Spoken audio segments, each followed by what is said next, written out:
Good time of the day, everybody. Here are Heretic sisters, and we are so proud to receive Asifa Patel today as our guest. So it would be definitely an interesting and quite long, I suppose, talk. So let's dive into our podcast immediately. And we're starting with our mission. Hi, I'm the hopeful heretic, Suzanne Sanders. I'm interested in exploring all of the frequencies with the hope of revealing something higher than our limited minds can grasp. Questions I'm pondering: what is the truth? Can we both have an individual truth and a shared truth? Is it possible to be an individual within a group? What is our individual versus shared responsibilities? Is shared and balanced equity possible? Nice. Now it's my turn. I'm Tatiana, and I'm the fearful heretic. I'm all about getting to the bottom of things, and at the same time, I can be quite superficial because I want to try everything at once and to be in a lot of places at the same time. Questions I'm pondering: how do we see reality without distortion? How to embrace all the blooming complexities of life? How to express my experiences in creative work? The question, what is it all for, has not left me since I was a teenager.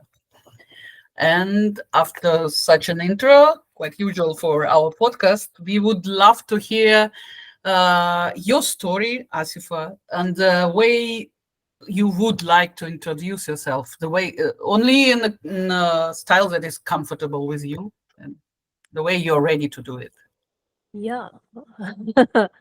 So hello, I'm Asifa. Thank you for having me.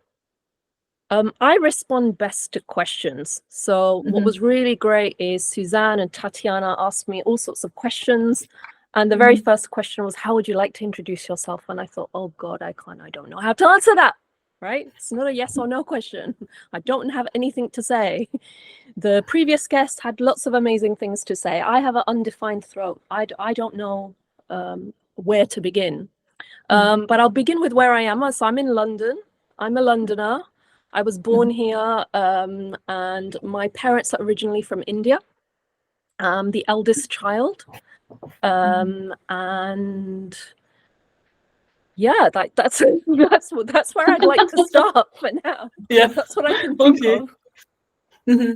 So then would you like me to ask some questions? Yes, please do. So what is so you, as you informed us before, you're like a proud Londoner. Can you tell us about a bit more in details? What does it mean for you, this city? Just because for me it was St. Petersburg and now Berlin, the cities that define me, like the way my life and everything. So what is it for you? What does it mean for you, proud Londoner? I think for me, I would say there's a little bit of everywhere here. You know, having traveled in lots of different, having been to other countries, like I spent some time working in Tokyo, and you know, that's a much bigger city than London. There's 35 million people there rather than 8.5, which there are in London. But I felt very comfortable there. And people were really surprised. I was going around on the trains by myself, and they were like, how come you don't get lost? And I just felt that feeling of, there's a little bit of London. I feel like, this is my take on it, I feel like there's a little bit of everywhere here. So for example, I was using chopsticks in Japan. They were like, where did you learn to use chopsticks? And I said, in London. You know, like, you know, it's very multicultural. I grew up in an area, that's me in Japan. And also in London, walking down Westminster Bridge. So I always feel like there's, I mean, it's not the same as a tropical beach in Bali, right? It's not quite got that. But I do feel like you get exposed to lots of different cultures here. So for example, I used to lead lots of courses in London, and I had people from all over the world in my courses, you know, completely different walks of life, you know, like somebody who's an ambassador to somebody who's a nurse who's come over from the Caribbean, you know, just, and it's normal. And you get used to that. And I've noticed, like, being in certain other cities, like they're much more homogenized. There's much more a way to be. So if I go to where my parents are from in India, like a little village, everybody, like all the neighbors, everybody's living the same sort of life. And that's just taken for granted. But in London, it's not like that at all. And even you don't necessarily know what other people are doing. So I would say it's a very individual, you know, like speaking of human design, like it's very, there's just everything here, everything. And you could probably find like your group or your tribe here in some shape or form. So I've always liked that. And I have a dry kitchens environment in human design. So like it fits very nicely with that. And yeah, it's just an interesting place. Okay. Then I would love to dive into your psychology education. And so what led you to this choice, and why, how do you see now your psychological background? How do you use it now in your life? So how it happened to you, why you chose this path, and how do you use it now when you're not only in psychology? Yeah, so I think it started probably as a teenager. Like I was always reading all those personal development books, and I just found it really interesting. And I think I said in response to one of your questions, I always wanted to know what makes people tick. I was always curious about why does somebody do, you know, why does a person do what they do, right? And probably, you know, now understanding, having been a fifth line, I think partly it was trying to understand some of the experiences I was having. So I went to an all-girls school down the road from my house, not very far away.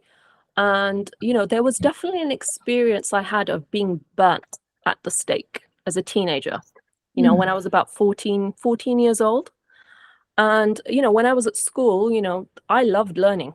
I was a very good student, probably like from, you know, right from the get-go. I was always one of the, you know, always did well at school, and I loved learning. I enjoyed learning. I found it really, really interesting. And at a certain point, it was like, no, look at her. She's so good at everything. And it was like they were saying nice things, like on the face of it, like, she's good at everything. Don't you hate people like that? And, but as a teenager, you know, when you want to fit in and you want to belong, it was very, very difficult. And, you know, I did my best to try and understand. And, you know, by the time we left school, it was all sorted out, and like, you know, we're all kind of friendly with each other. But it left me worried, you know, it left me with a concern. And so that was till I was about 16. And then in the UK, we have, so we have GCSEs, which you do till you're 16. And then you have A levels, which is what I did. And I chose psychology as one of my subjects because I just wanted to, I just knew I wanted to study it. And there wasn't much thought when it came to time to picking my degree. It was just very natural. I was so interested in that subject. And also it's a very diverse subject, you know, definitely at an undergraduate level anyway. You know, you study biopsychology and you study social psychology, and, you know, unfortunately it doesn't, you know, as you learn with academic things, it doesn't explain why your friend did what they did, or why, you know, why that thing happened to you. So it's not from that point of view. And that's where I stopped being so interested in it. As I studied it more and more, what I realized is if I was going to carry on down that path, I would learn more and more about less and less, because I would have to specialize. And I would have to, you know, and like my university, when I graduated, you know, they asked me if I wanted to do a PhD, you know, they wrote to a few of us to encourage us to do that. And I just thought, you know what? I want to do something that impacts real people. And if I go down this track and become an academic, people will read about what, you know, it will get published in some journal somewhere, and only other people who are very interested in this very niche thing that I'm interested in will ever read it.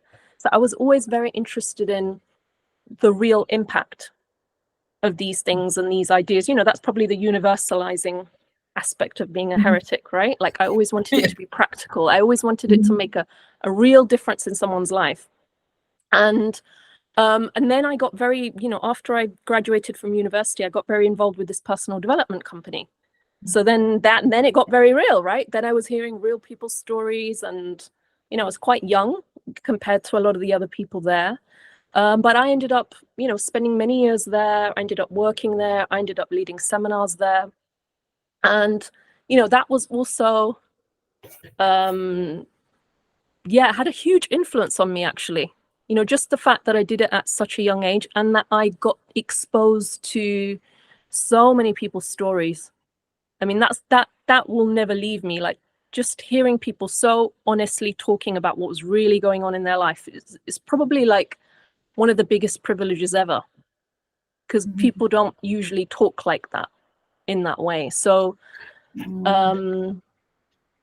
Yes, that's a privilege, definitely. Huh? Yes, it's a privilege, definitely. Like, like people really tell you what's really, really going on. And I was thinking about some of the relationships, like I'm not participating there anymore, but some of the relationships I built with people back then, we're still friends many years later. And it's like, what I always used to find so interesting about that place was, you'd know what happened to them when they were 5. You knew what was going on in their relationship. You knew all such personal things about them. Sometimes you didn't even know what they did for a job. And it was just like very backwards from like how things are in day-to-day life. Like usually, that person's an architect, that person's a photographer. And I just found that but it made us, like, the relationships we had, it made us very close in a way that it's not normal, maybe. And I found that very interesting. Like I was saying to both of you before we came on here that I consider myself a really private person. And when I was leading seminars, for example, every week I'd stand on a stage and talk in front of about 100 people and tell them all sorts of things about myself. Now, that wasn't natural for me, but I was willing to do it inside of some intention that it would make a difference for the people there, that it would, illustrate something. So, and also it was me putting it into my own life. So, that was a very interesting part of my life, for sure. Yeah, so I would love to dive also in your coaching experience, just because it is like nowadays almost a must. Everybody wants to be a coach or whatever, but you practiced it for years, even before it became so fashionable. Yeah, whenever every second person is now doing coaching. Even I have it on my card. Just because I didn't know what to write, and I had it. Yes, exactly. But you are the one who has a real experience. Yeah, so, and it's funny. I almost take it for granted, and it was only a while ago where I literally worked out I have literally coached thousands of people. Like, that's not even an exaggeration. Like, I counted the number of people who I've led courses for, people who I've done individual coaching for. And it has been thousands. Now, I personally haven't liked that word coach. It comes from a sports background. It comes from like a kind of very motivational, like, Tatiana, I'm going to coach you in this thing. And it's a bad impression, right? But like, like there's a something about it that I don't feel completely comfortable with. But given that it's the best word and most people have some vague idea of what it means, I use it. And I've ended up doing it from like quite a young age. I've done it for people in many different countries.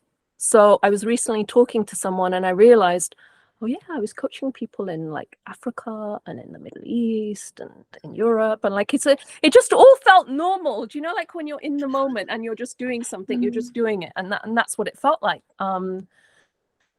But absolutely normal. Yeah, that's the usual thing. Yeah, it did feel very normal, and that's what I was thinking. That how come, I was coaching somebody in Kenya who I hadn't ever met in person, and I was thinking, God, I know so much about her, and it's so personal. And people in, because we were divided up into different regions, so we were like Europe, the Middle East, some of Africa, Israel, like all these sorts of countries. So we would all come together, work together, and I would be coaching people. And I think the interesting thing about when I was coaching in the past was I knew a lot less in the sense of recently I've spent a lot of time learning about trauma, about the nervous system. I've spent a lot of time, probably since about 2013, like including the body, like including the physical body. And before that, a lot of my training and background has been mental. So my degree was very mental and, you know, mind-based, as was, you know, a lot of the personal development was all purely mental and mindset and how you're thinking, that sort of thing. And there was a little bit of, you know, understanding of emotional system, of course, but not really. And I had done some yoga and I had done a few little things here and there, but not consistently. And then in 2013, I started working with some dance-based practices, which now, knowing that I'm a generator, now knowing that I have sacral authority, it's like, oh my God, no wonder it was so wonderful. And what was really interesting about the dance practice I did is we didn't speak when we did it. And I loved that. Like, I have an undefined throat. And I'd spent so much time speaking, right? I used to talk for 3 hours straight, pretty much, you know, leading a course. And, you know, there were some moments where they were talking or they were talking to each other. But like, you know, I'd been used to speaking a lot. And so it was really wonderful connecting with people, but you don't talk at all. And you connect and I found through doing that, you build up a sensitivity, like in how you hold someone's hand, how you let go of it, how they're feeling. And you really become attuned to what's going on with the other person. And, you know, this doesn't, you know, like before that, people would say, oh yeah, you're like that because you've got a lot of experience, or, you know, you're like that, but it's not, it's a very human thing. And what I found so beautiful about that practice is a lot of stuff came up for me, like naturally, I would say, like, because the work that I'd done before, it was so much about having breakthroughs and, you know, almost like forcing that to happen, like causing a result, like being out there and causing it to result. And, you know, sometimes that was painful. Sometimes that was really confronting. Sometimes that was really like, oh my God, I really don't want to look at that thing, and I have to look at that thing. And what I found doing this practice that I was doing, it's called biodanza or biodanza. And what I found doing that was stuff came up, but it was natural. And it was only when I was ready to deal with it. And it felt like it was like organic growth. And I say it's a bit like the way a tree grows or a flower grows. It grows without effort. And there's a lot of this whole thing, like, you know, like I said, the coaching industry, like, of course, coaching industry has helped a lot of people. There's people that need support, like that's appropriate. But there's also a part of that industry which I think is really unhealthy. And, you know, almost like uses people's insecurities to sell them more, you know, uses the not self, to use human design, to make it like, well, Tatiana, you know, you could really do with some of my coaching. Like, don't you want to become a speaker like me? Don't you want to, you know, don't you want to do, you know, Susanna, would you like to make more money? Well, then come on my program. And, oh, you've done that program. Well, why don't you come and do this other program? Because if you don't come and do this other program, then, you know, you're not going to get that thing, you know, you're not going to be able to keep it alive. So it's like, you know, this is not that everybody does this, of course not, but there is a lot of things that always left a bad taste in my mouth. And, you know, talk about empowering people, at the same time we're disempowering people. And, you know, that's why, like, I think when I discovered human design, what I loved about this idea of having your own authority was like, okay, this is what I want. This is what you want everybody to have. You want everybody to be able to decide for themselves, choose for themselves, you know, not to turn people into little children where, you know what, I know better. You know, I know better. I've got all this experience. And you know what? Sometimes we do need to go to an expert, right? Like if I've got a problem with my heart, I don't want to go to I don't want someone's inner opinion about my heart. I want someone with some expertise. So of course it's appropriate at times to go to someone that has that expertise. But in terms of, being able to trust yourself, like that that to me is the thing that I loved the most about human design. And of course, even human design, people want to turn it into, well, you're a 5-1, so therefore you must do this, and you have an undefined throat, so that, oh, you're a generator, right? You should be working all the time. You know, people turn it into, I mean, everything gets turned into that. But you know, the thing, we can't control that, right? We can't control how other people use anything.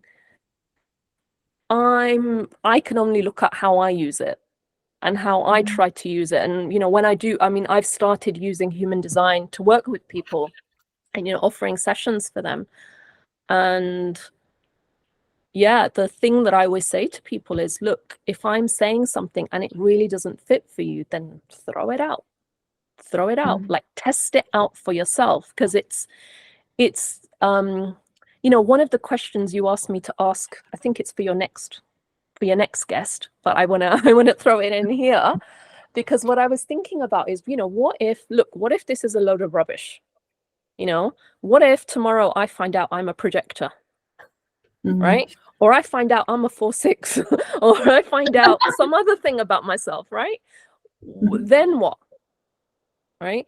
And the thing is, it doesn't matter if you're true to your experimentation. Because everything I've learned about myself and everything that I've, you know, like tested out for myself, that's mine. That's my real life experience. And all this is putting it a filter. Like for me, it's almost an excuse to tune people into themselves. That's how I use it. So for you to take some time to go, okay, how do I experience that? Okay, well, it says that I'm non-emotionally defined. Am I like that? And okay, and then the other way that I used it, you know, it to help me is that when I first found out about human design, yes, I looked at my own chart, but then I started looking at all my family members, my ex-partners, of course, right? And I tell you an interesting thing I found. So I've been in 2 significant relationships, and I didn't know anything about human design then. So both of them are sacral generators, and they both have the 2-fold profile. On our relationships, when you put them together, they always had sacral authority. I thought, isn't that interesting? Like how does that work? And the 2-4 profile is harmonic with the 5-1, which I didn't know anything about, right? So it's interesting, and I think there's definitely something in it that, you know, that yes, it could be coincidence, it could be, you know, I don't know, but there's something about it for me that rings true. And for me, it gives me a place to start from. You know, like whereas say if I was coaching or just working with someone, it's too, maybe this is part of being a generator as well, it's too, we could look at everything, right? And even if somebody comes to me and said, well, I want to get into a relationship, or I want to, because the thing I've noticed is when people come to me, they are coming to me for something specific. You know, it's not usually just a human design like they say, yes, come and talk to me about this, but there's something going on in their life that they're coming to me for. And then later on I find out, or sometimes I have an intuitive sense, like, yeah, there's something going on here. And I found that people often come to me when they're at some kind of turning point in their life, or something's happened to them. And yeah, something totally unconnected, but I just thought of it. I was talking to a friend about a week ago, and he was saying, Asifa, you know, something started clicking for me around my work, like after we last spoke, you know, just something like we just had some casual conversation. And I was thinking, you know what? I always do that with people. I always do that. And what made me think of it is when I was out in Japan, one of my colleagues who was working with me, she's written me a little thing on LinkedIn, you know, like those endorsement things that you do. And she's written all about how somebody mutually that we were working with, he went and basically changed his whole life and went and moved to the Philippines and created a whole life for himself after working with me for a few weeks. And this isn't like me coaching him, or like, this was just casual conversations. But maybe that's something that to be honest, I've not even been aware of it. Maybe just in the last week or so. I've been thinking about it. But yeah, people often come to me when they're at some kind of turning point or ready to do something new, or they're unsure about a relationship.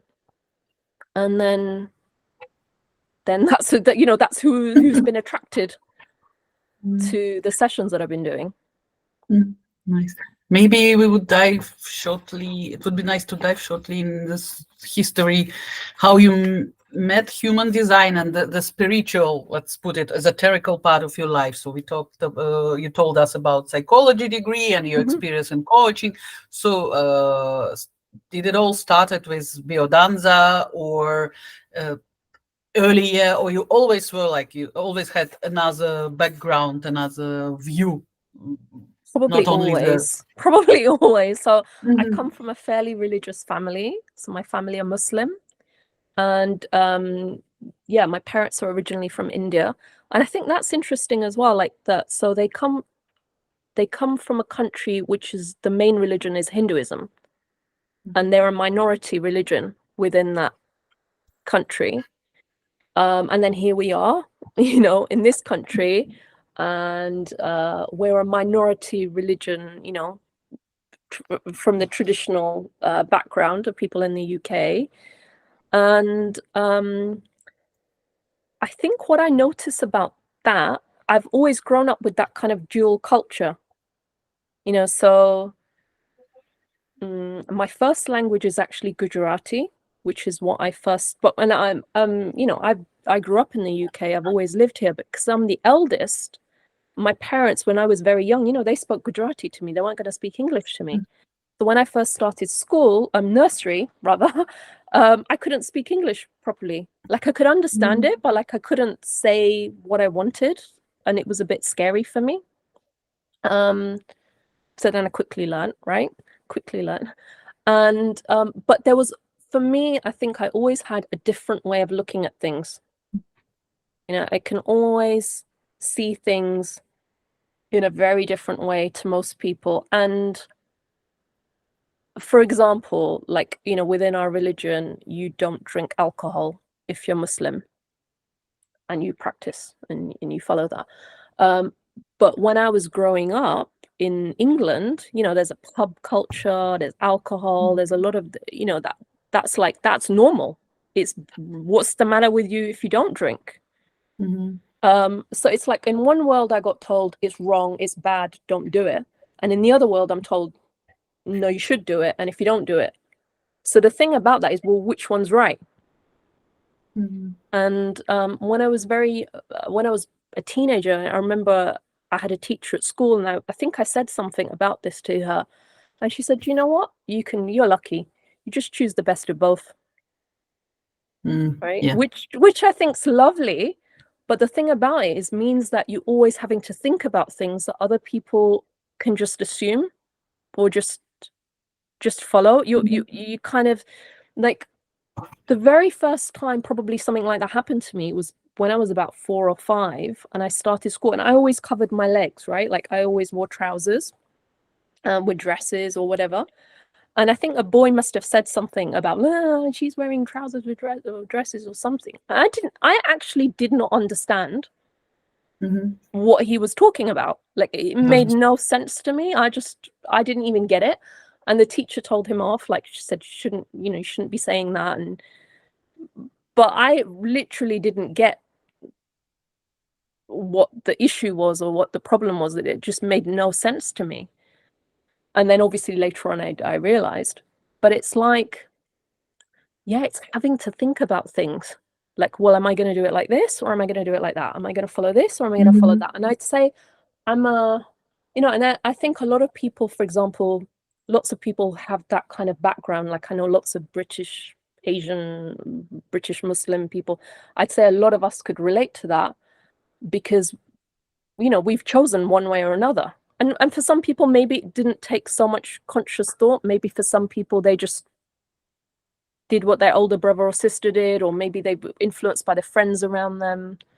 But for me, it was always something I thought about. Like, is this right? Is that the right way? And I was always very interested in different religions. Yeah, also, I just always found it very, very interesting because it's like somebody was saying this is the truth. And I'm like, how do we, hang on a minute, is that really the truth, right? And even I feel like that with human design. And I find it so interesting that there's not more heresy in human design. I know there's people who've kind of changed the system. I know there's people who've kind of gone and turned it into some other thing. That's a little bit different. But in terms of, okay, and I think Ra acknowledged this, we're being conditioned by that information. If I believe I don't have free will, now I'm going to act accordingly, right? And I think, I mean, for my part, the way I've looked at it is I've tried to stay true to my experiment. So if I haven't tested it for myself, if I haven't found something useful, then I don't go with it. So the thing about free will and the thing about, I'm like, you know what? We don't know that. That's just something somebody said. It might be true. It might be true. I'm not saying it isn't, but we don't know that. And the way some people like almost like bash other people about the head because they don't follow something that they think they should be following. And it just, it's funny, isn't it? It's just funny. Like at the end of the day, it's just, what else can you say about it? It's like you take something that's all about being an individual and somebody's like, yeah, but you're doing it wrong. You're not doing it the way that it's meant to be done. And I think I noticed that same thing with, because I get that if you change it around too much, it stops being pure. It stops being the thing itself. So for example, with the Quran, there's a big thing about, it's literally the word of God. Nobody changed it. Nobody could change it. It's like a real, like that's what makes it pure. And there's a real big thing against innovation with religion, because there's lots of people, like people have cultural practices, people in India have adopted certain things, people in Pakistan, people in Yemen, like people have put in different things in their culture, and there's a big thing about no, don't do that. Keep it pure. And I heard somebody saying something about human design about, well, yeah, if you start messing with it, it becomes something else, which I acknowledge, right? If you turn it into quantum human design, if you turn it into something else, then yes, it does. And I think at the end of the day, you have to do it. But for myself, how I've always looked at it is I let the experiment guide me in what even the bits that I'm interested in, even the things that have come up sort of coming up to 3.5 years now. Like for example, the closed taste, I found that really interesting. So like I've been into that for a while now. And that's actually another question. Yeah, then we switch to it. Yeah, if you go that direction, gladly we would join you. Yeah, so closed taste. Please tell us, is it that difficult? Did you notice some kind of patterns with your food before human design, and how do you see it now? It fits perfectly because my mum tells me I would not eat much when I was little, and they used to take me to the doctor when I was little, and they'd be like, she doesn't want to eat anything, and what do we give her? And you know what, I feel very, very fortunate in this way. So the doctor said, you know what, you should give her food that she likes to eat. Thank you, doctor. Yes. And my mom is also a generator type, right? And this is one thing that I think I've been very fortunate about. My mom never forced us to eat anything. Even now, if there's something and I'm like, I'm not sure, I don't feel like it, she's like, yeah, don't eat it. Don't eat it. And I'm like, oh my God, thank you so much, because that I do. And this is the thing that I've realized. So there's the food aspect of it, but it's obviously much more than food. It's everything. And this is something that I think before knowing about human design, I used to feel quite guilty about, because I always used to feel bad if I didn't like something. We say about whether you have free will or not, but I do think in terms of what you like and what you don't like, doesn't seem to be much choice about that. You can't help what you like, you can't help who you like, you can't. But I always used to feel really bad. And say, for example, people were eating certain food and it was all right, right? But other people would be like, oh, that was so amazing. that was so delicious. Oh, that was so good. And I would just kind of stay quiet and not say very much. I also think I'm lucky in that my mom's a very good cook. So I grew up eating quite nice Indian food mostly. And yeah, I think it makes you very, very discerning, having closed tastes. And the thing about it is I know if I don't want to eat something. It's not, I don't need to put it in my mouth. I don't need to try it. I don't need, you might need to try it. I don't need to try it. And it's like I feel judged a lot for having preferences. And I, to be honest, I often hide them. I tell people if something's really good, and then usually if I tell somebody that something's really good, they're like, yeah, it's probably really good because Asifa said it was really good. It was probably really nice. So that side of it is fine, but when I don't like something or something's just kind of okay, yeah, I do feel like it's a problem for other people, you know. And I think now when I look back, I remembered something from my childhood, from probably when I was about 4 or 5, where, you know, imagine it must be quite difficult to be a parent for with somebody with that kind of closed taste and like with strong preferences, and they want to eat this and they don't want to eat that, and they want to go here and they want to, you know, like, must be very, very difficult. But I can remember, you know, getting punished because I, you know, tried to, you know, get my way, and or, you know, like, you know, just kept saying what I wanted to do. And, you know, it's only, I feel like I've been very shut off from that. I've been very shut off from realizing that, you know what, I am very sure about what I like and what I don't like. I am crystal clear. I just don't vocalize it to other people. So, like, for example, you know, when I've been sick or something and somebody's made food for me, then I just take what they give me, you know, even though I have these very strong preferences. Like, look, they're giving me food, like, be grateful, be good. So I feel like that close taste has a very strong impact on relationships. So, of for course, example, you know, like I've said, like, I've been in relationships with other sacral generators, right? And particularly the last one, I feel like, well, you know, if I have such a strong preference for wanting to go on a picnic on the top of Primrose Hill in London, and he wants to do something else, you know, which one wins? Which sacral wins? Like, which one? Where do you go, right? And, you know, maybe there's a way to figure that out. But I think in the past I've been very, and like I mentioned, I'm the eldest child. This is probably more my conditioning. I feel like I spent a lot of time kind of acquiescing and just going along with what was expected or what somebody else thought. But inside, I didn't agree with it. Inside, I had my inner rebellious side that's like, no, I don't like that. But, you know, I smile and go along with it. So, yeah, like, that's what we learn really early, especially the eldest child, yeah. for example.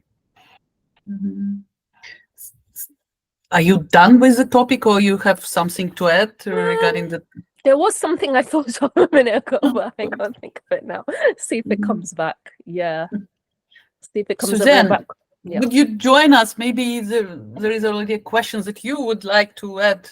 We have a long list here, and you probably. Well, yeah. So I actually I wrote some things down just in case, and I'm glad you spoke about your romantic relationships, and I'd like to talk a little bit more about that. But I really wanted to take a step back and talk about, you know, your trajectory, which is has to do with anti-theism to theism. So that really is very much in line to kind of what you were talking about prior, which is your spiritual life and how you were brought up as a Muslim.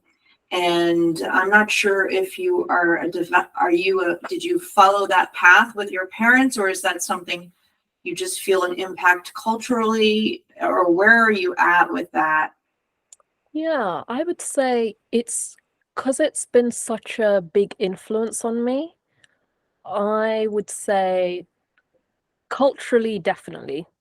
I mean, there are things that I just probably do and don't even realize that I do, because that's just like, for example, I don't eat pork and I don't eat ham, and I don't particularly like meat anyway.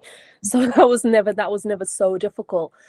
I tell you, my current take on it, and it's a current take, is I've been feeling like there are certain rituals and things I observe. So, for example, I fast during Ramadan, and I think I mentioned to you both that I've done that pretty much since I've been 12. And definitely when I did it when I was younger, I did it because I was told to do it. Definitely. I didn't want to do it when I didn't want to have to wake up at 4 in the morning when I had to go to school, to eat, and used to find it difficult. But there came a point, funnily enough, when I was working at this personal development company, where I found a lot of there was a lot of things that I was learning that fit with the things in the religion. So, for example, you do it because you said you were going to do it. You do it because you gave your word to doing it, and that was why you're doing it. And a lot of the people around me at the time, they were really inspired by that. They were really inspired by it. And it's really interesting now, knowing what I know about that undefined ego. Mm-hmm. I don't have all that willpower, but I always thought I did, right? So I was always very good at, like, if I say I'm not going to eat that, I won't eat that. If somebody says cut out dairy, well, fine, I'll cut it out. And yeah, I say there are a lot of things that it's funny, because the last couple of years with Ramadan, what's come up for me is, now following my strategy and authority, is both years I've questioned, do I want to do this now?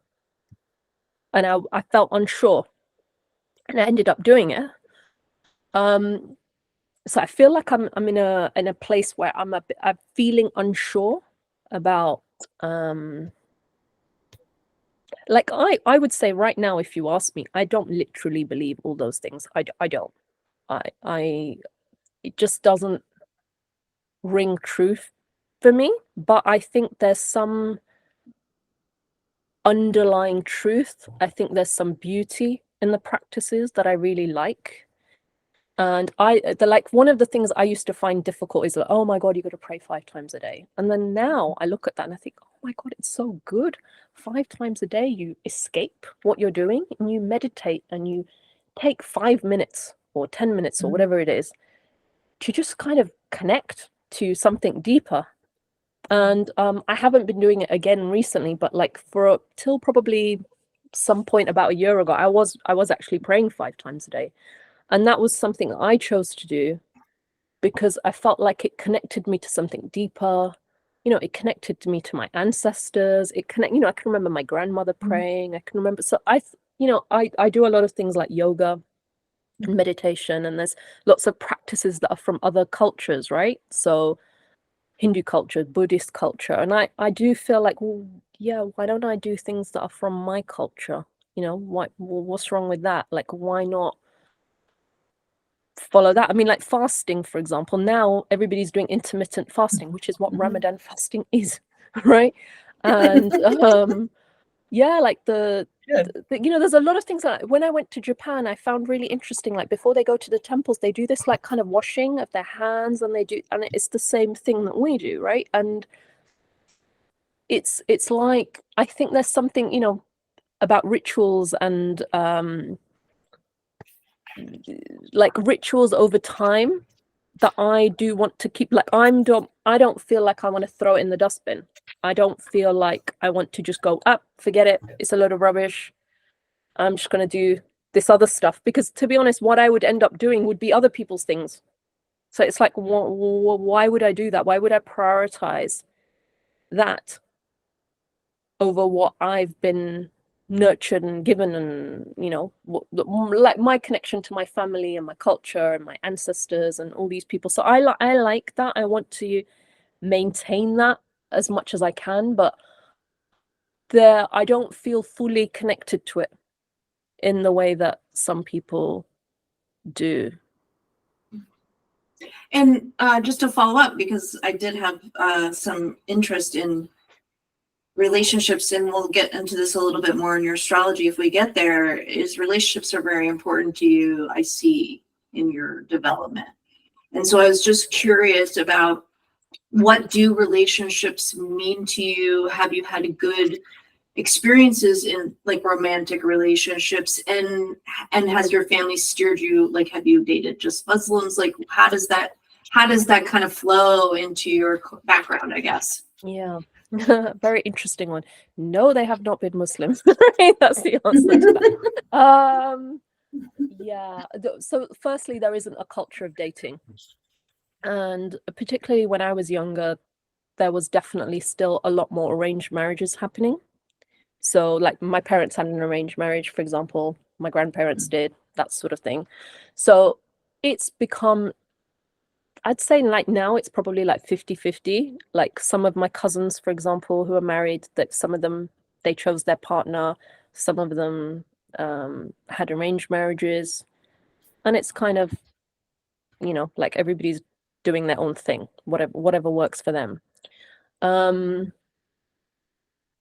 I had been approached to have arranged marriages, and there was a point where I considered it.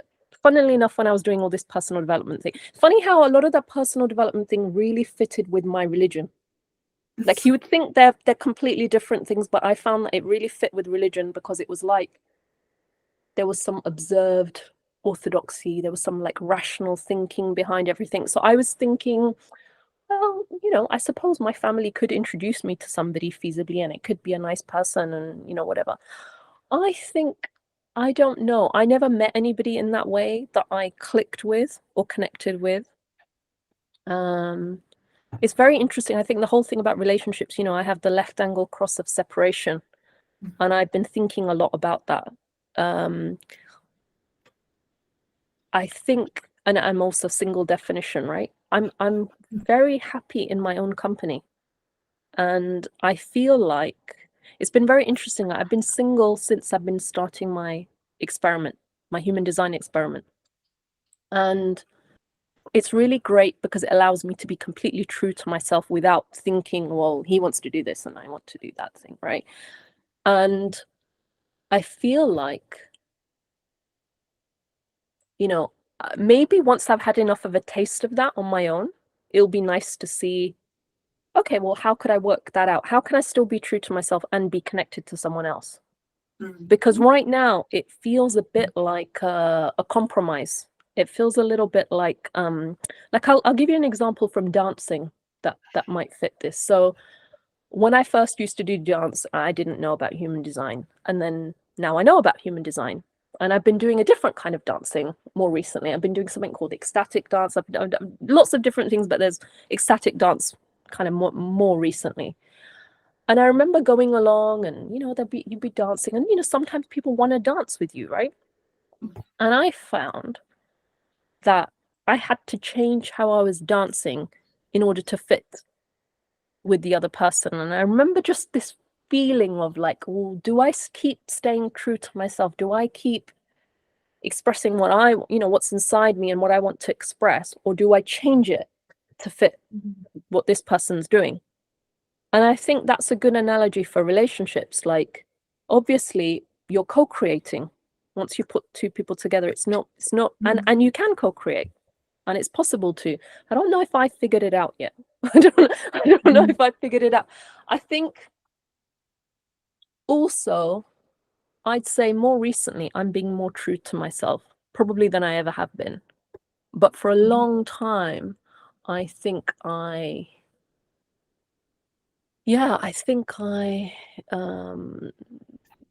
was trying to be perfect, trying to be, how I think I'm supposed to be.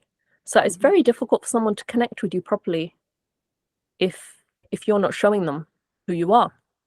And then, as fifth lines, it's hard for people to see us because they project onto us. So they decide, like, oh, you're this amazing person, or you're this or that. And I think that even that makes it very difficult for someone to connect with you. The being labeled good or being labeled, like some positive label is just as tricky. It's harder. Yeah. I think, because you're always waiting for that moment that they're going to discover. Yeah. I mean, it depends on how you feel about yourself, of course, but there's a trust. There's not a trust there. if they see me as a saint, I'm like, okay, I'm actually more wary of that than I am for somebody who sees me. And I mean, it's hard either way. But you have a lot of 5 lines in your personality, I know. So you must really, really get a lot of that.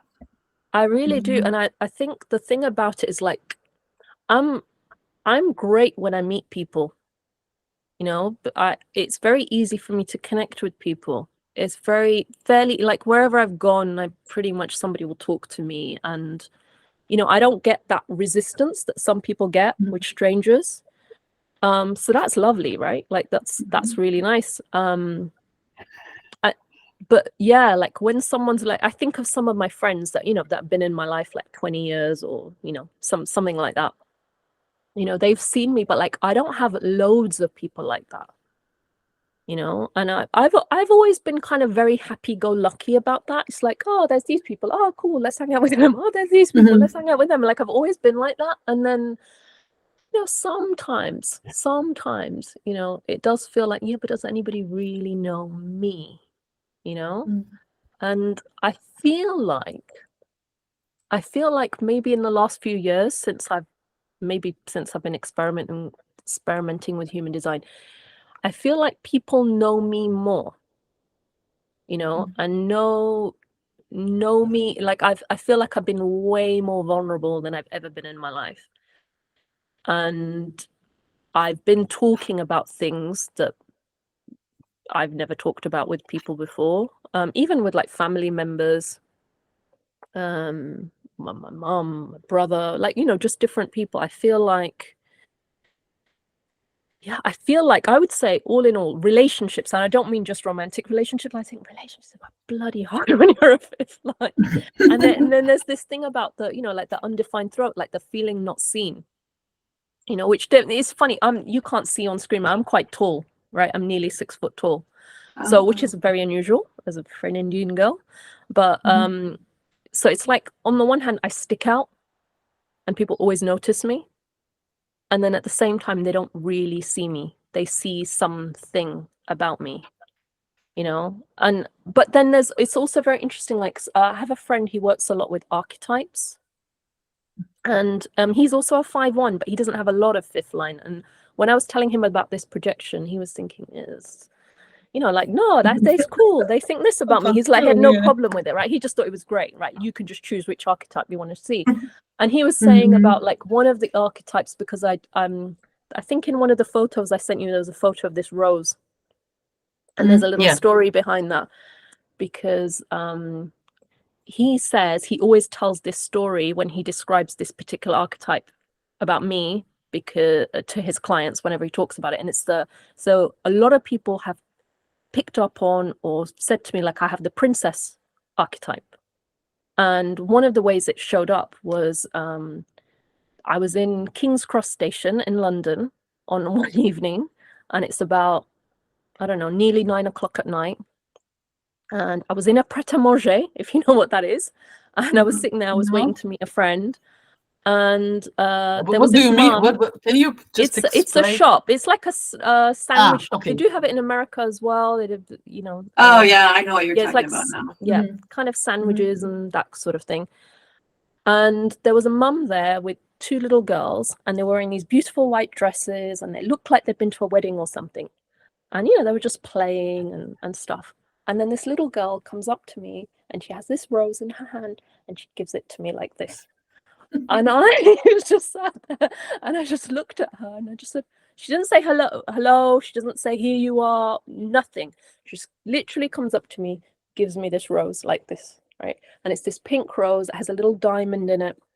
And then when she goes back, I see, like, I'm looking at her mum going, oh my God, like, oh, I was really, really touched. And I did feel like a princess. That's exactly what it felt like. It felt like, you know, like when little kids give the bouquet to the royal family or something, like that's what it felt like. And she just wanted me to have it. She just something. And she was just playing. She didn't say anything to me. She didn't talk to me. She just came to me, and she must have had a bouquet and she'd untied it so she could give it to me. And I always, like, it really, really touched me. And it's like that example of like that impact on strangers. And people have said things like that to me, like walking down, like last summer I was walking down the road, and this woman, she was walking past me, and she said something. I thought she was talking to her friend, and she said, no, excuse, she repeated it. I said, you look regal.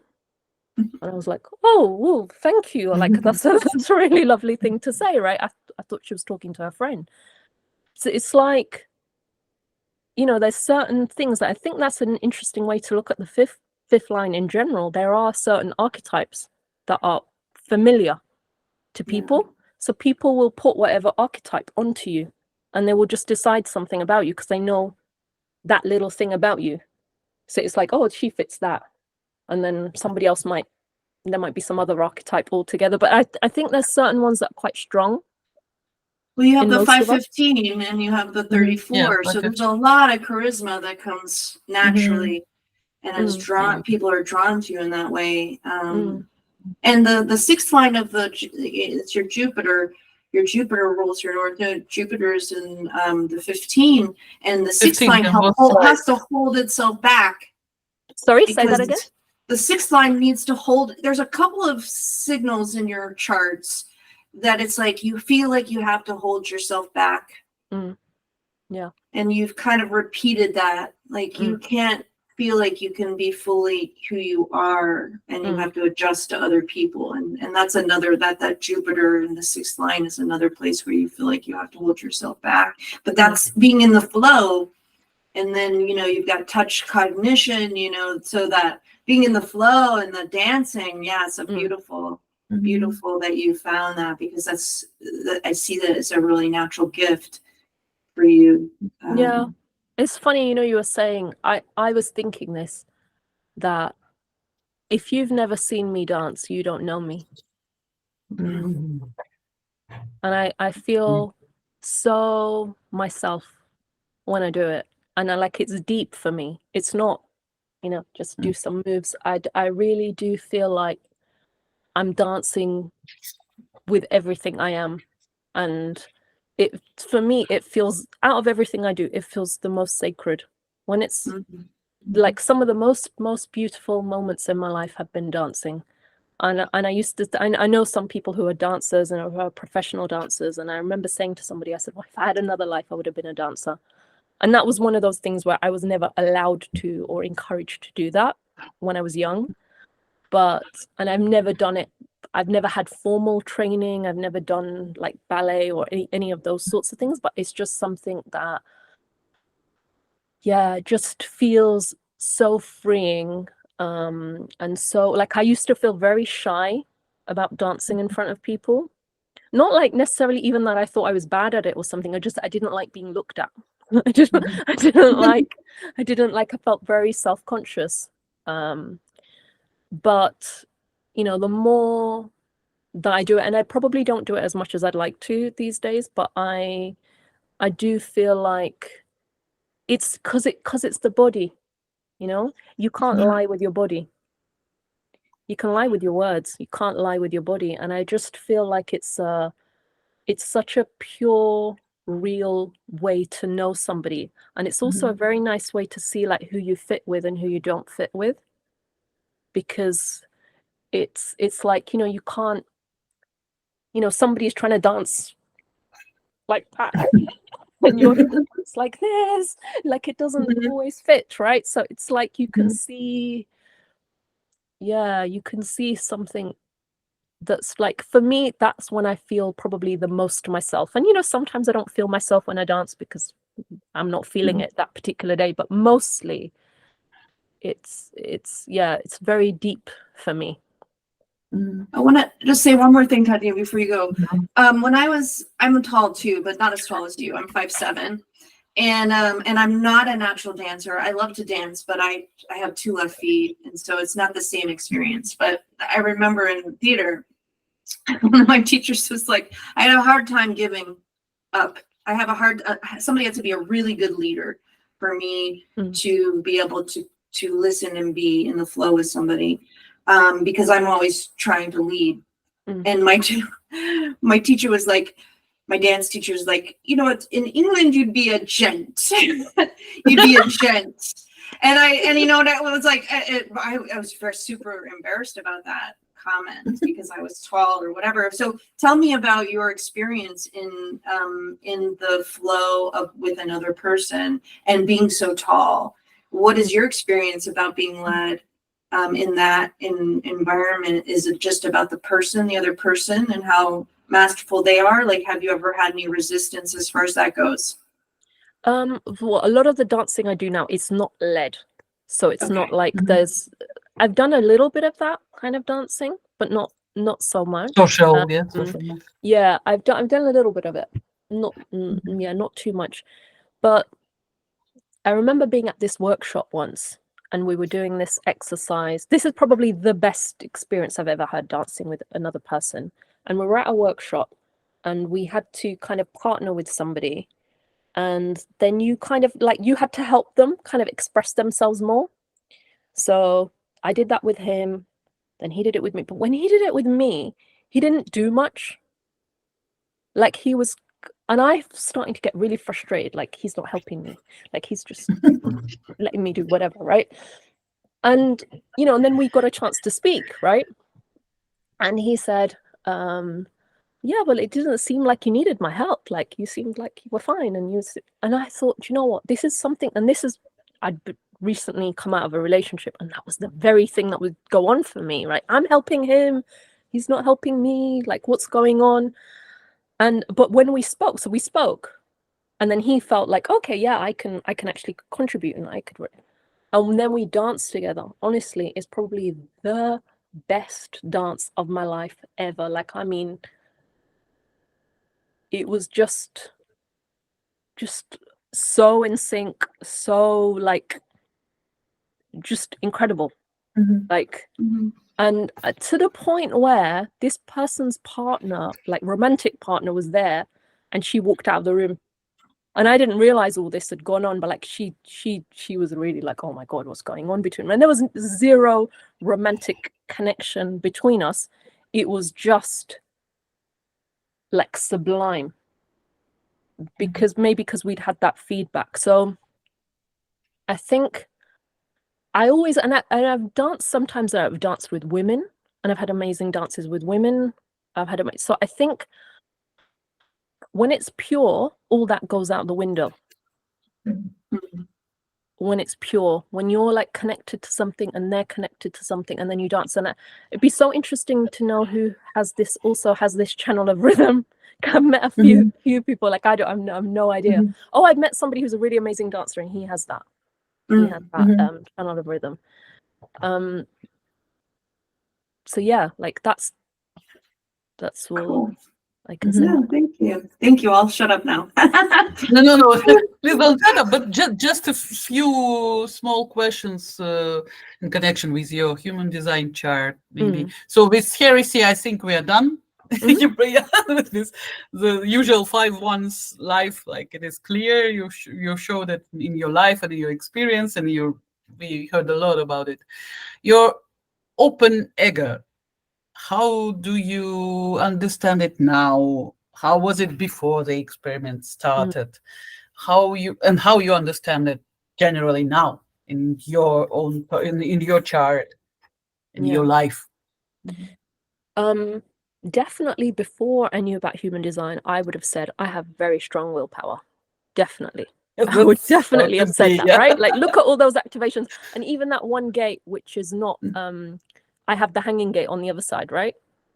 So even that one that's not activated, 24. It's there. So I have, and I think there's something about that. I know that if I have to do something, I know I can, right? I know I can endure. I know I can, grit my teeth and get through whatever. So I know that about myself because I have. Now, and funnily enough, I came to this realization kind of maybe about a year before I actually found out about human design. But then now I can see it with that open ego. It's like, yeah, but just because I can, does that mean that I have to? Right?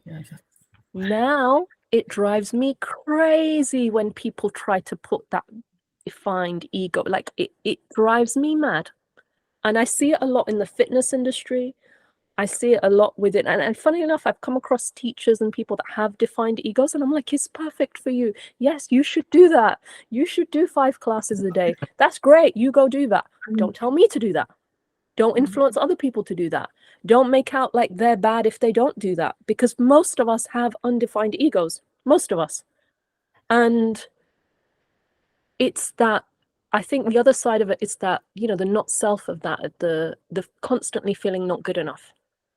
And I would say for me, it doesn't come across so much that it's more like a constantly feeling like I have to prove myself. Yeah, You know? same here. Yeah. And yeah, like I was even saying, like when I came on, like I was like, yeah, but I'm not going to be a good enough guest. I don't have anything interesting to say. I don't have anything to talk about. Like it's Yeah, it's absolutely. just there. It's there in the background all the time. Like, and the other thing I think about it as well, it's like we come up with strategies, right? Like, so there's ways of secretly showing off because you've got to prove yourself, right? You got to say this nice thing that somebody said about you. And I think the thing about it is it's the way it shows up for me now is I'm a lot kinder to myself. You know, like today, like normally at this time, I'd be doing double yoga. So I'd be doing a dynamic vinyasa class and I would do a Bikram class, which I love. So that's why I do it. And pretty much all the things I do it because I love it. But you know, today I went and did a yin class, which I used to do all the time. And it's just what my body needed. Right. So, you know, I was saying to someone like, what, I'm not a yoga teacher. I don't get, like, what am I going to get if I do all this stuff, or if I prove myself? And the thing I really see is I see a real lack of this understanding in the world. And I think this piece of it would make such a difference to so many people. And I say all the time to anybody I know that has a undefined ego, you don't have to do that. And they're always pushing themselves and they're always doing more and more. And to the point they're exhausted, they're tired, they're depleted, and they still keep doing it because they've seen those 1 or 2 people who do have defined egos where it's healthy for them to do that. They've seen them, so now they're trying to copy them. You know, and I think there's probably a lot more to be said, like, you know, in my own experimenting of it. But I think the thing that I noticed and the thing that I keep saying to myself is like, you don't have anything to prove. You literally don't have anything to prove. You don't have to do anything. And also, like, kind of like letting myself off the hook. Like I was like, you don't have to do this. You don't have to wake up. You don't have to do, you know, like I would always feel bad if I woke up late or, you know, something like that. I'm like, who cares? Really, who cares? And a lot of it's just stuff we've internalized. And then we're, you know, and it's just such a big driver of the world. This feeling not good enough. Even that thing I was saying to you earlier about the self-help and the personal development industry, this is the thing that drives people. You've got to keep fixing yourself. You've got to keep improving yourself. And I think, you know, probably for me, there was a lot of that going on. So I was trying to be perfect, trying to be good, trying to be, you know, and also trying to be perfect enough so that people didn't attack me or hurt me. You know, and not just for no reason, but like there was some reason behind it. But that yeah, that's what I can see about it. Okay, and maybe one more question that is truly interesting for the moment for me. Like your Chiron is approaching, but let's say you're something like 3 years away from it in the moment.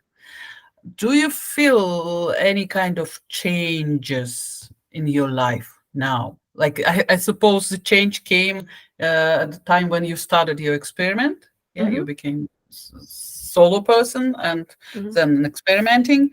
But do you feel some changes regarding your Chiron approach? To be honest, till you guys brought it up, I hadn't really thought about it. Definitely, I see some changes that are happening for me anyway, and it's really funny that it fits with all this 2027 stuff.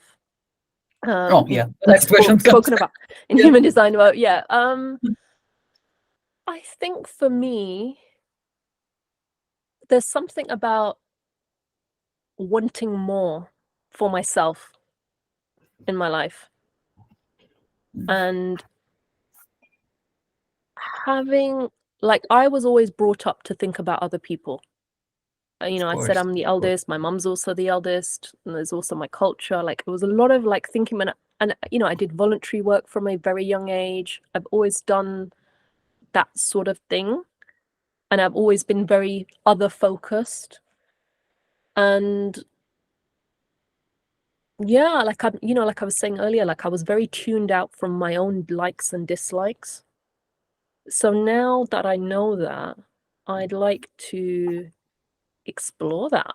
I'd like to tune into, oh wow, yeah, no, I like that. And that the other thing about that I think's really going on for me is really like this discernment is really kicking in. And it's not so much about, it's like life's short. There's only so much energy we have. There's only so much time we have. What do you want to give yourself to? Because you can't, you know, you can't do all of those things. There's 10 things. Okay, well, do those 2. You know, those are the best ones. Those are the ones that really excite me. Focus on those. And I think a lot, since the beginning of the year, I've been thinking a lot about what has my energy and what gets my energy and what do I think about, and like directing that and noticing, you know, is that where I want to put my energy? So those are the sorts of things that have come up for me. But like I said, I haven't thought about it in much more. I haven't really thought about it very much, other than when Tatiana, you posed the question. I saw that you have the Uranus opposition chart. Are you going to ask about, was there a crisis that happened during your Uranus opposition? Are you going to talk about that, Tatiana? Yeah. So I was planning to pass this question to you. Yeah, so they're just like, my next step was like, would you like to talk about this? Okay. Maybe to ask some questions regarding this. So we do it right now. So sorry, yeah, I was curious about this specifically because there's a lot that's hooked up for you, especially your emotional center, very, very strong in this chart, and also your will center. So I was wondering, was there any crisis that happened during this time that pushed you into, you know, where you're at right now, which is this recognition of what you want to focus on going forward? Yeah, well, this is when I found out about human design. So that's just immediately what was there for me. And it was a turning point for me. So there's a couple of things. So the year before that was 2020, which was a turning point for a lot of people. A lot of people, yeah. And you know that thing I said to you about the just because you can put up with it, just because you can endure it, doesn't mean that I should. And I had surgery right before the pandemic, like last few days of February 2020. And after I had my surgery, there was these 3 women that, you know, the surgeon and the 2 that were with her, and they were like, we don't understand how you were just walking around. You must have been in so much pain. And they were like, you must have a really high pain threshold. And, you know, like that really shook me up. That was the moment when I realized that, oh my God, like, yeah, I've always prided myself, like I can keep going, like there's a stone in my shoe and I'm still walking 5 miles. I think I mentioned to you I broke my foot once and I walked home, you know, not a long way, but still, like the people wanted to call an ambulance for me, and I was like, no, I'm fine, I think I've just sprained it and walked home, right? And I think sometimes that masks how much pain I've been, like sometimes physical pain, sometimes other things, and people have no bloody idea. They have no idea because they can't see it. And it made me realize, like, why do I have to keep pushing? And I didn't know about human design at that point. So that was like 2020, and I actually, you know, during lockdown and everything, I was in oddly good spirits. I was recovering from surgery. I was, you know, but I was quite positive. And I wasn't like feeling down or anything. So then there was some stuff that happened after that which were more difficult. But again, this stuff came up about, I think when I found out about human design, it made me see that conditioning that I'd had of being a good girl, you know, and I always loved your name Heretic Sisters because my sister's also a 5'1". I have one sister and she's 5'1". Nice. And what was interesting when we were growing up is she got labeled the naughty one and I got labeled the good one, right? And I don't think I realized till probably around 2021, till I found out about human design. One of the things I really admire about my sister is she's very good. And by the way, all her charts defined, all her centers are defined. She is very good at doing what works for her. And she will say no. And she will say no at the last minute if it doesn't work for her. Right? Whereas I would feel like, oh, I'd better go because they expect me to. And that, when I found out about human design, that was the first time where I started to think, yeah, but do I really want to go to that thing? Am I interested in that? Do I really? And I started saying things which people were like, what? Why is she saying that? That's so weird. How come she doesn't want to do that? And before that, always been just like this good girl that just did it. And I don't think I realized what a burden it was being labeled the good girl. Because, if you get labeled bad, you can do what you want, right?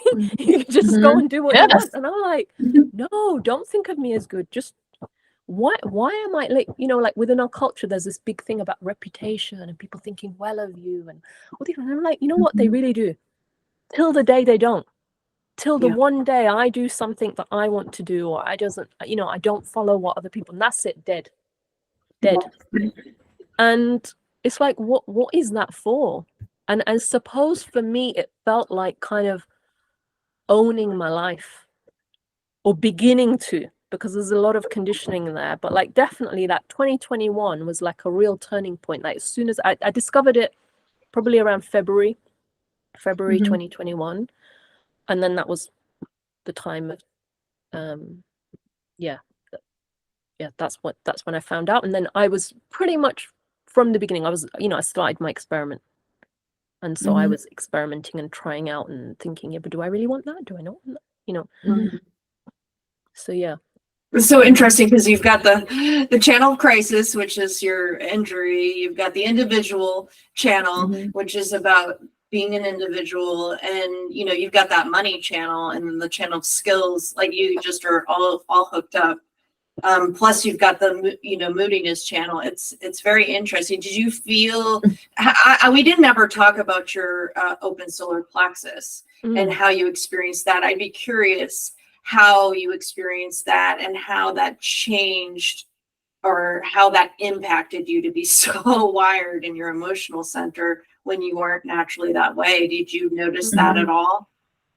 I don't think I had enough awareness back then to have picked up on that, but definitely I was being more like my sister, like in the sense of I was going, no, I don't want to do that.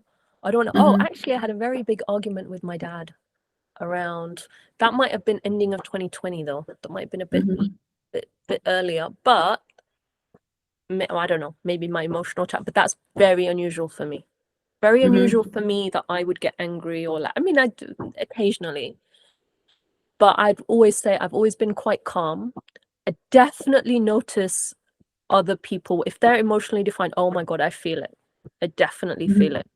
And in my family, that's my dad and my sister. And that feeling of this, it works two ways. The definitely the avoiding the conflict and the keeping the peace. That definitely can relate to that. And at the same time, I would say it can also be used the other way around to kind of control you, in that I will blow up if you don't do, like if you make a problem for me, or if you if you don't like somebody. It's very nice for people when you're like this easygoing kind of person that just goes, yeah, sure, yeah, I'll do that, or don't really make trouble. And like I can just see, for me, that's really my upbringing. That's how I was taught to be. Like, you're older, so even if I'm like 2 years older, it's like, you're older, so you be good. This one's going to throw a tantrum and start crying, so we'll just like as parents, like you have to try and understand that. But I can see it's been really great in fact, the human design part has made a big difference in my relationship with my sister, because she has that emotional wave. And, you know, we did make it wrong. We did think it was bad. Like, she's in her mood, she'll decide no more. And as soon as I saw that, I was like, oh, that's why you do that. Oh, you're supposed to do that. Oh, you can't tell me. So it's like, for her, she feels really seen and hurt, I'm presuming. So it definitely made a big difference there, because then she can just do her thing and I can do my thing, and I can just see that lie, that projection of you're good and you're bad. When we were so young, you know, what was bad? Bad was you going, no, I really want that. That was bad, right?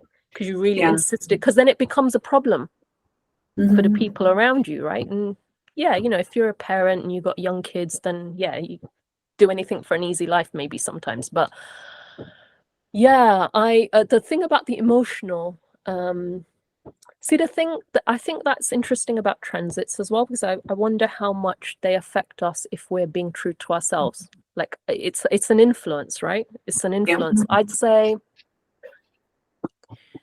trying to think back to that time, yeah, it was just so interesting for me finding out about this thing called human design, and like, I was so, for the first time, really having to question in myself, in my own body, do I want this?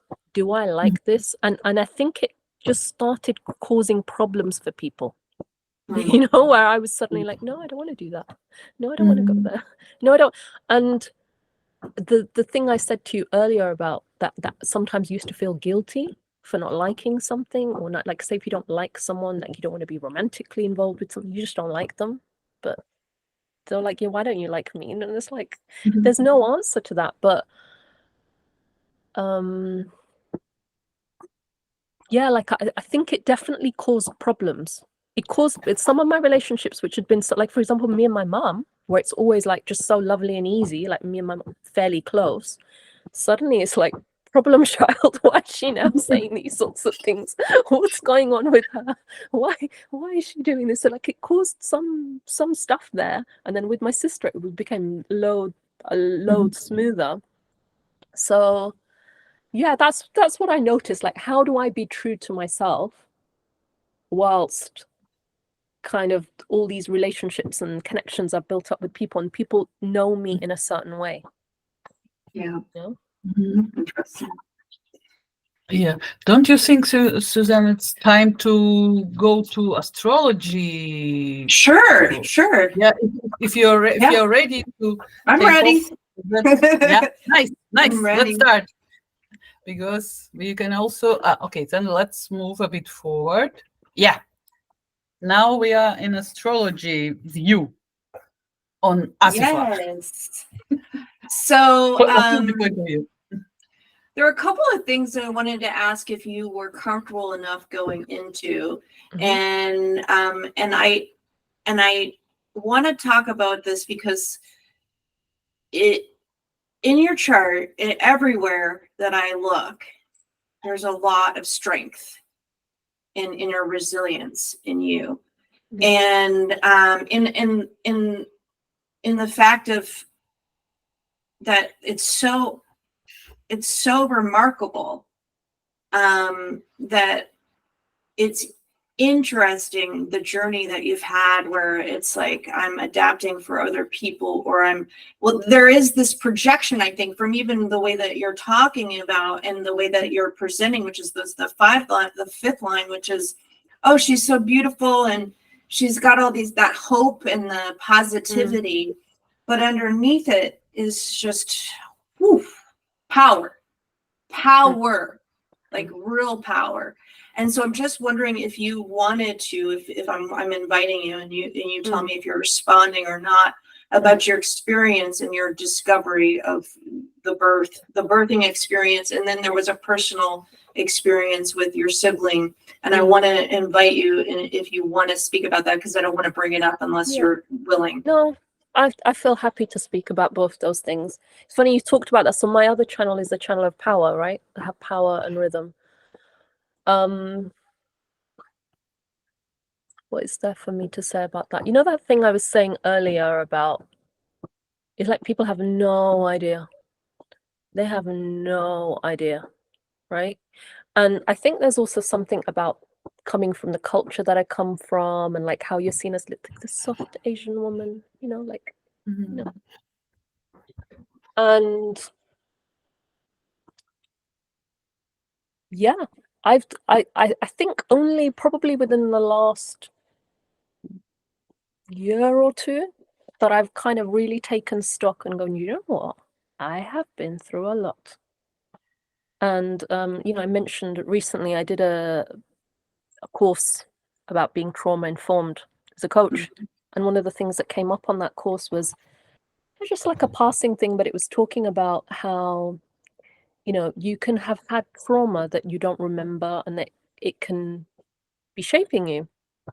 And, you know, there's something that I knew about, but I didn't think that it had much of an impact on me. And that was when I was born, I went into fetal distress.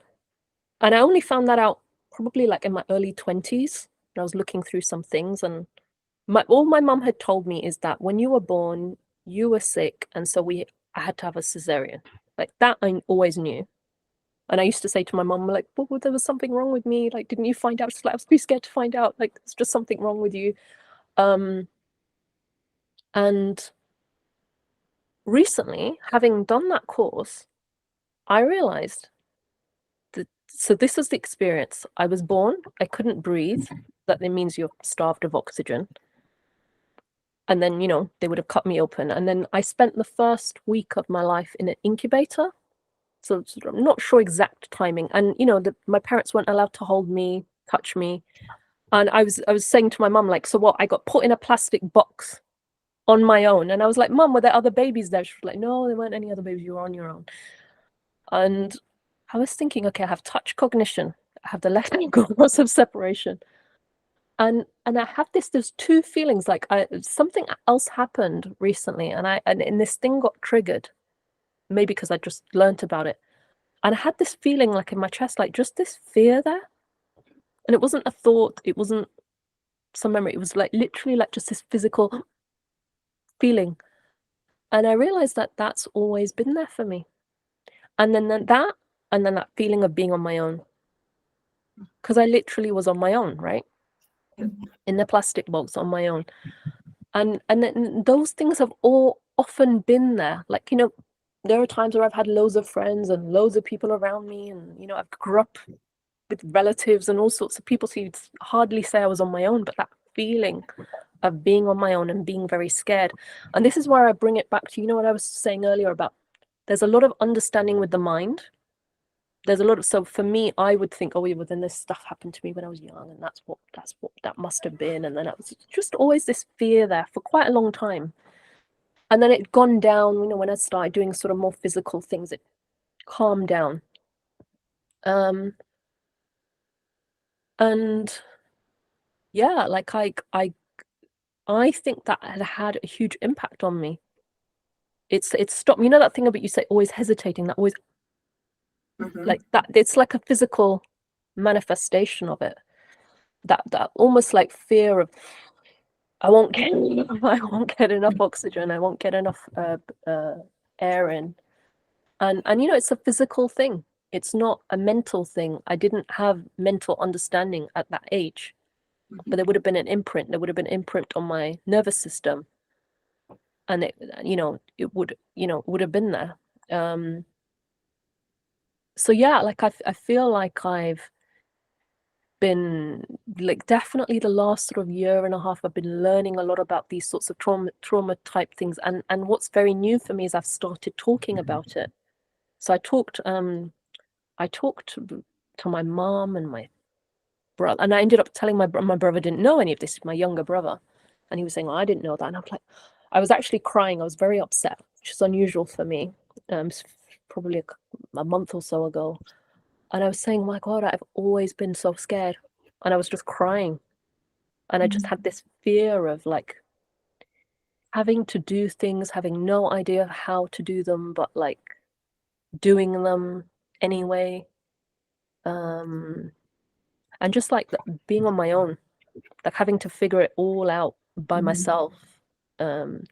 and not expecting anyone to help me, or I mean, bless those doctors and nurses that kept me alive, right? Like they were there, but like not the same as having your mum hold you, or not that same experience. So yeah, that's that very, very first experience, and it's literally been like probably the last sort of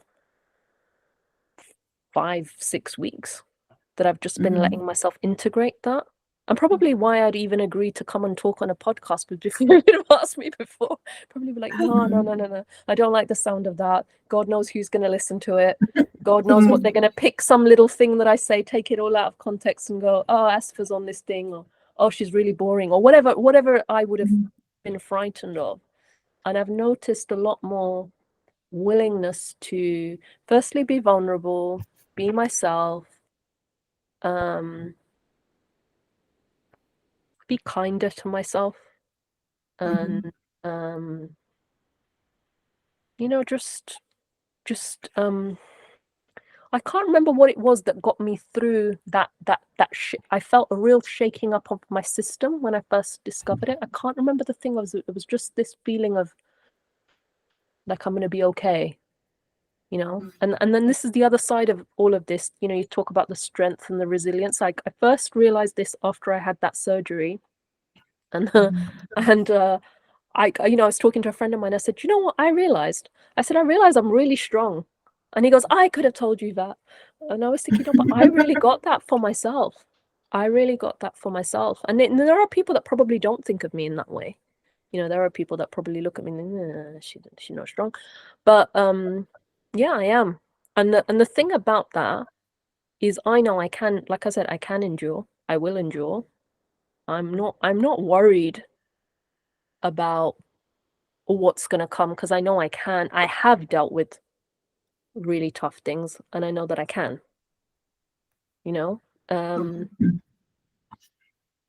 yeah, like, what would be more interesting for me is I'd like to just be happy and enjoy that. that's what I want more of. The tough side, if we end up in like there's a doomsday type situation, or the machines take over, or whatever's going to happen, like, I'm like, you know what, I'll handle it. I will handle it. Yeah. Yeah. That's great. And do you want to talk about, you had a sibling? You have a sibling. Do you want to talk? Are you open to talking about that? I can talk about that. Yeah. So I had a younger brother so in my family, so there's my sister, there's me, there's my sister, then I have a brother, and then I had another younger brother, and he passed away when he was 17, and he was stabbed and killed in London, not far from where we live. And yeah, it's many years ago now, but that was another moment where I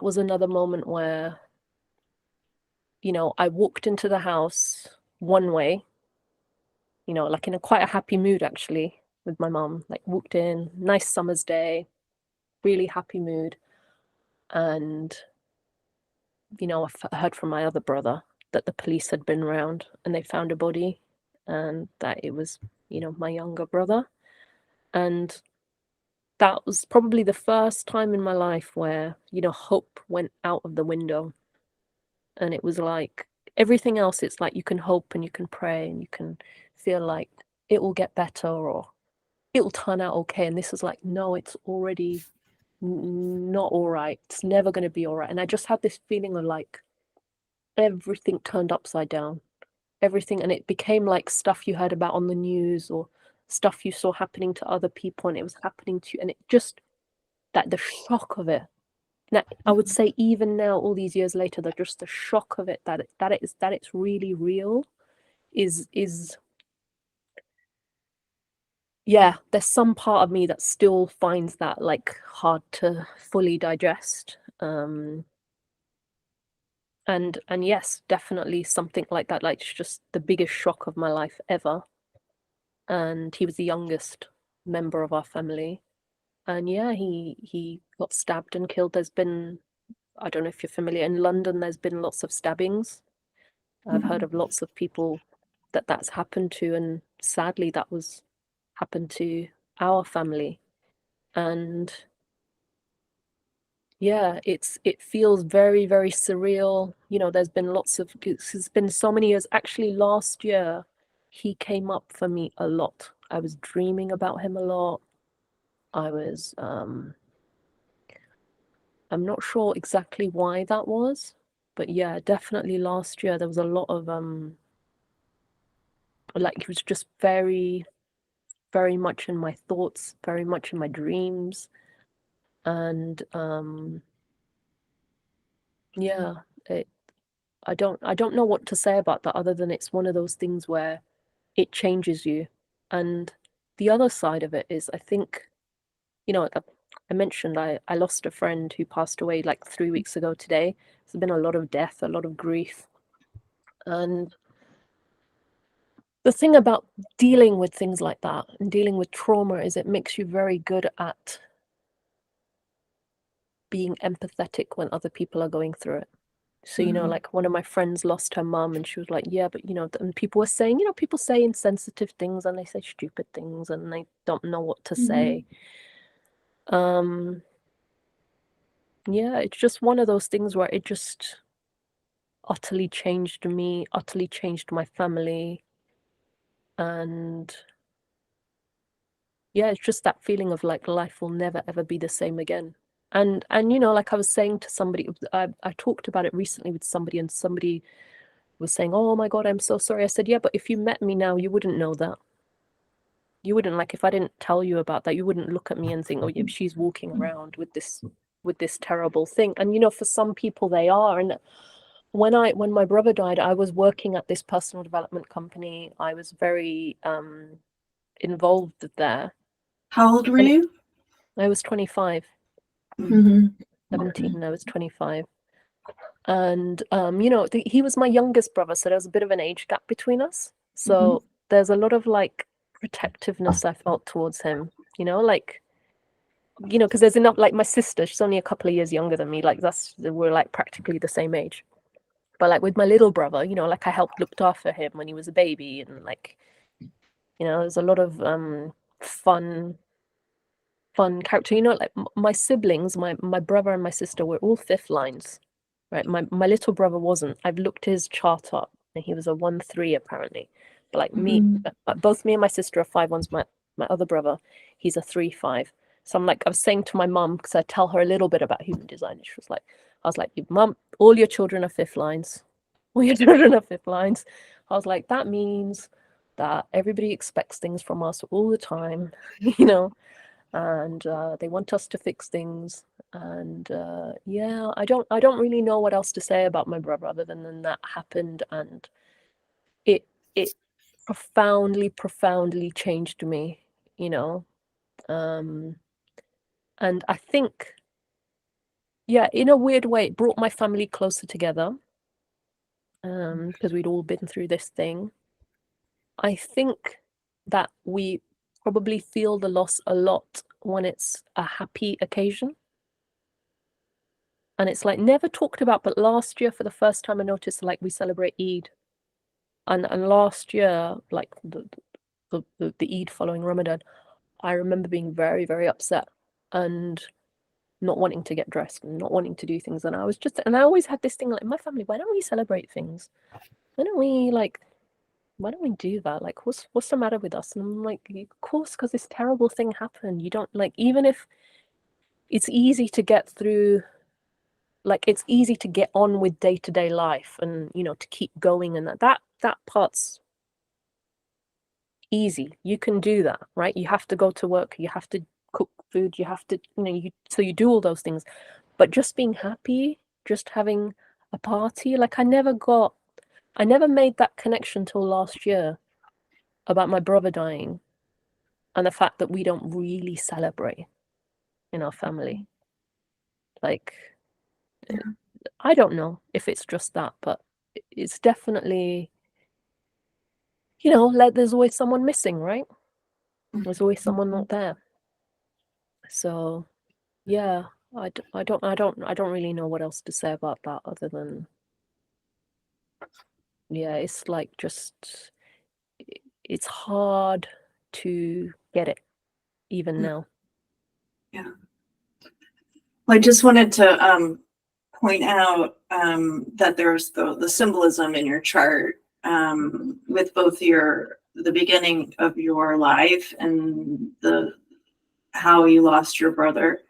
You know, you were born on the cross of separation, and that's it's really symbolized in the astrology chart by your south node in Aries, which is ruled by Mars, and Mars is in Leo in the second house, and it's it's in the first house, so Aries in the first house, which means you're very much more accustomed and comfortable with being on your own, which is very symbolic of the way that you were brought into this world. So you were brought into this world and you were separated immediately. And so there's this comfortableness, even though it was painful and shocking to you, with this self-reliance and being self-reliant. And it's ruled by Mars in Leo, which is also ruled by your sun, which is right next to Neptune at the top of your chart, which is the cutting off of air that you experience when you're young in vitro. There's also a lot of protection there because it's got Neptune there, but that's the cutting off of air. And then, you know, your Mars, and I'm not surprised that you said this, that last year you had some experiences brought up from your brother, because Mars was retrograde in Leo last year for some time. And that is, and I looked at your chart, I knew that something happened. Once we spoke, I looked at your progression. So you're not static as a person. You go through the progressions, and your Mars went retrograde at age 24.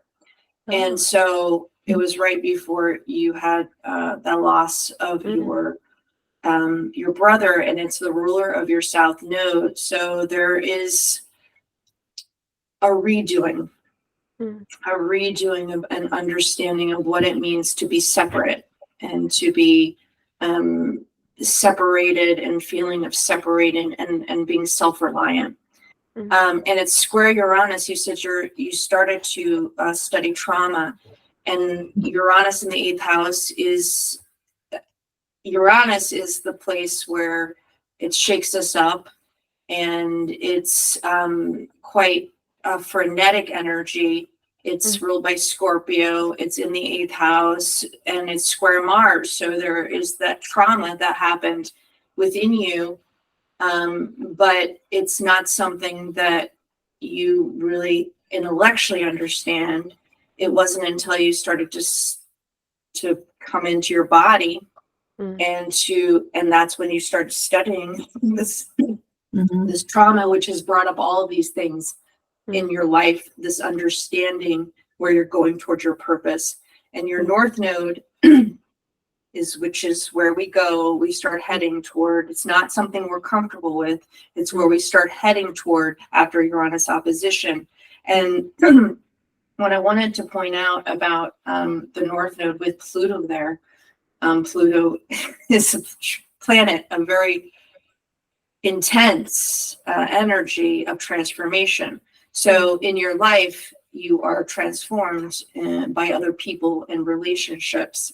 And I just wanted to read a couple of things because I think they're really interesting about this. You have in your North Node, you're exactly conjunct the fixed star Siva. And it's interesting because it's a Hindu god known as the destroyer, ruled the end of all cycles, part of the Trinity with Brahma, the creator, and Vishnu, the preserver. Destruction in order to make way for a new creation. The inner divine masculine, experiencing major loss and emerging to create oneself anew. Deep awareness that all things must end, how you prepare for the end and what comes after. So with this North Node where you're heading, it's ruled by Venus, and Venus is right on the cusp of your 9th house, ruled by Sagittarius. We are here in this full moon day. That's right on your Venus. And so you are here to be transformed in relationship with the other. The North Node encourages drive, determination, and strength when it combines it's sextile Mars, so there's an opportunity here. When it combines in a positive way with the planet Mars, you can no longer rely on passive aggressive or timid behavior like you've done in the past. You're presented with opportunities throughout your lifetime, ones that test your mettle. You may also be more aggressive in seeking new opportunities. You feel compelled, perhaps, to take risks and forge your own destiny. Self-reliance may be something that appeals. This is a beneficial combination for any situation that requires you to act and react quickly. You can be brave, forthright, and perhaps speak on behalf of others less sure of themselves. You are an advocate for the rights of the individual and are likely to rise to most challenges throughout your lifetime. And the more that you let go of preconceived ideas and ways in which you have done things in the past, then the more success that you are likely to encounter in life. It's time to explore new horizons and to enjoy reaping what you have sown. Every time you look back, you are likely to slide backwards. So keep your eyes firmly on the road ahead and enjoy the journey. Mm. And there's lots of other things that I could say about your chart, but I think that should be a good. Yeah. No, thank you. I mean, it's really interesting because one of the thoughts that I had, so recently I was approached by somebody who asked me to work with him, like to be partner with him in his business. And he's working with emotional resilience with children, young children. I'm like about 10-year-olds.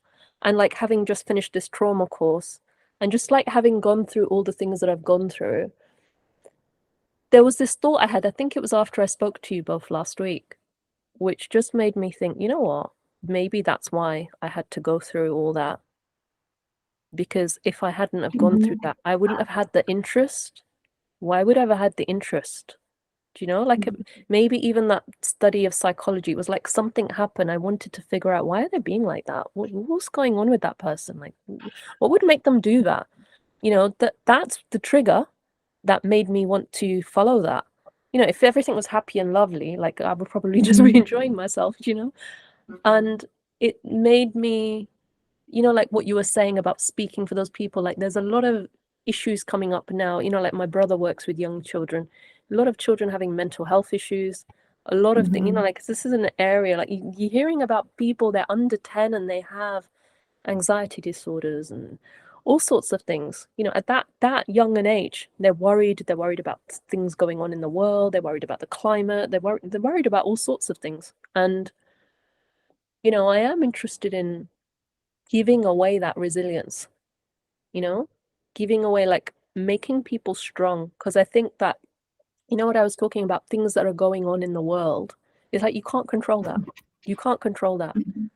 But imagine if people trust themselves deeply, if they have done that work, if they're able to talk about things when they're 8 or 10 or however, you know, like at a young age, you know, when the things happen, you know, not when they're 40 and 30 and 25, like, but at the time. And, you know, I'm very early on in that journey. So like, we're just kind of speaking and figuring out what, you know, that what exactly I'll be doing. But one of the things I might be doing is training the people that will actually be leading these courses, because it just sounds like my skills fit very nicely with that.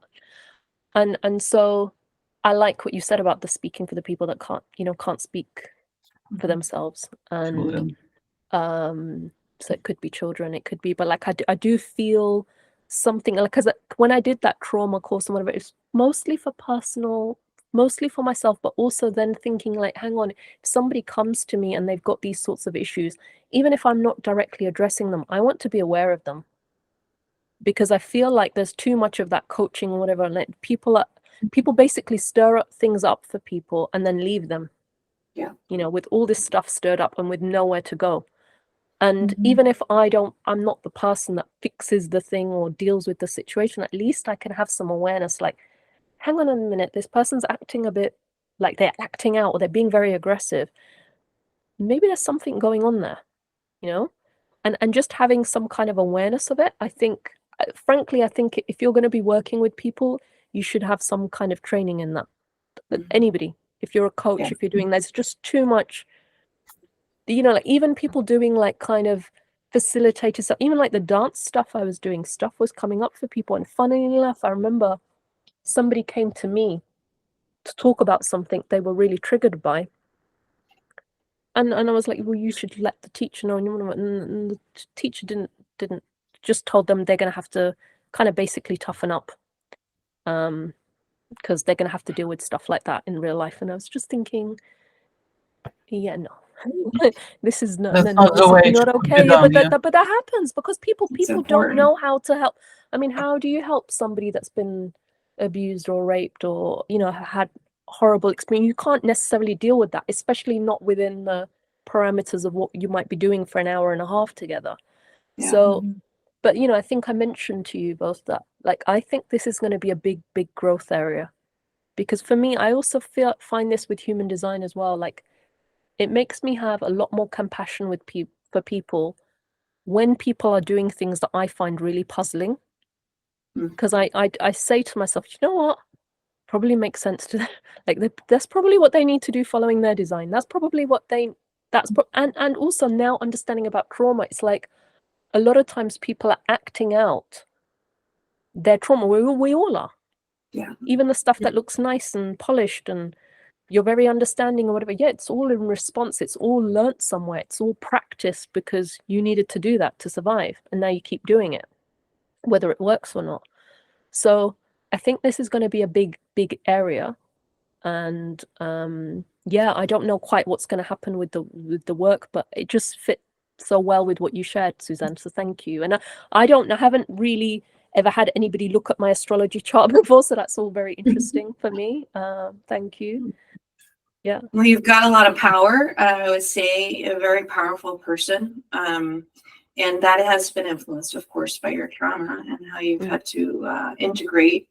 I think the hardest, I wanted to speak to this too, because I've had something inside of me that wants to talk about this more, but I haven't found the right moment. But I find that it's really challenging, my experience as I've been exploring my own human design and astrology, and I started to study it. And then really the main reason I got obsessed and started studying was because I didn't want other people to tell me who I was, because I'm a heretic, but I had a lot of trauma, and I was in these groups, and I was even studying astrology and experiencing all of this stuff that was coming up, and people don't talk about this enough. And you're right, these groups of people who tell you things and they're not skilled with how they communicate. There's, you know, I'm studying astrology, I'm having things come up, very personal questions that my teacher asked us to write about, and I'm sharing all this stuff, and this person I don't even know him. You know, I can't even talk to him. I started having all these experiences and trauma coming up, and being alone, and being and reacting to him because I was here dealing with all this stuff. And there was no responsibility taken about what happens when you do all of this stuff, when you're remote and nobody's really there to help guide you and hold your hand, which sometimes, you know, it's genuinely terrifying to do it by yourself. The same thing happened with, you know, this human design coach, I started obsessively studying it because I started getting triggered in the groups about my design. And I needed that sense of control over who I was. And I didn't want anybody else to explain. I wanted to learn it so that I could really understand it, which was my path, I suppose. But I think it's in your chart, you know, you've got your ruler of your north node and your sun and your Neptune is right in your 9th house, which is you're a very skilled teacher. And so I would encourage you, in whatever capacities that you have, is to explore that strength. And you have been, I think, in all of your experiences. But if that does come up, and if you are curious about how that would work. It is needed, and you're very skilled at that type of thing. So yeah, definitely. Yeah, that's really helpful as well. Thank you. Because I think that, you know, when we were talking earlier about archetypes, I definitely have that teacher archetype. Because even Prometheus, like, Prometheus, Prometheus archetype, of course. That's who you are. But like, even when I was very young at school, like the kids would ask me to help them with their homework. You know, it's like, it's just very natural that that's always been there. And I love the being a student as well. So it's like the two fit together. But yeah, I'm just, you know, like sometimes if you're creating something and it's brand new and it doesn't exist, you can't explain it, you can't say. But definitely this whole feel of personal development, the ethics around it, the responsibility, and even things now that I look at it, even things that are not necessarily personal development. So somebody goes to like some kind of dance thing like I was going to, or something like that. People are going there for healing. People are going to yoga for healing. And, you know, it's not like it's then that facilitator or teacher's job to fix everything, because they can't, right? They are not trained to do that.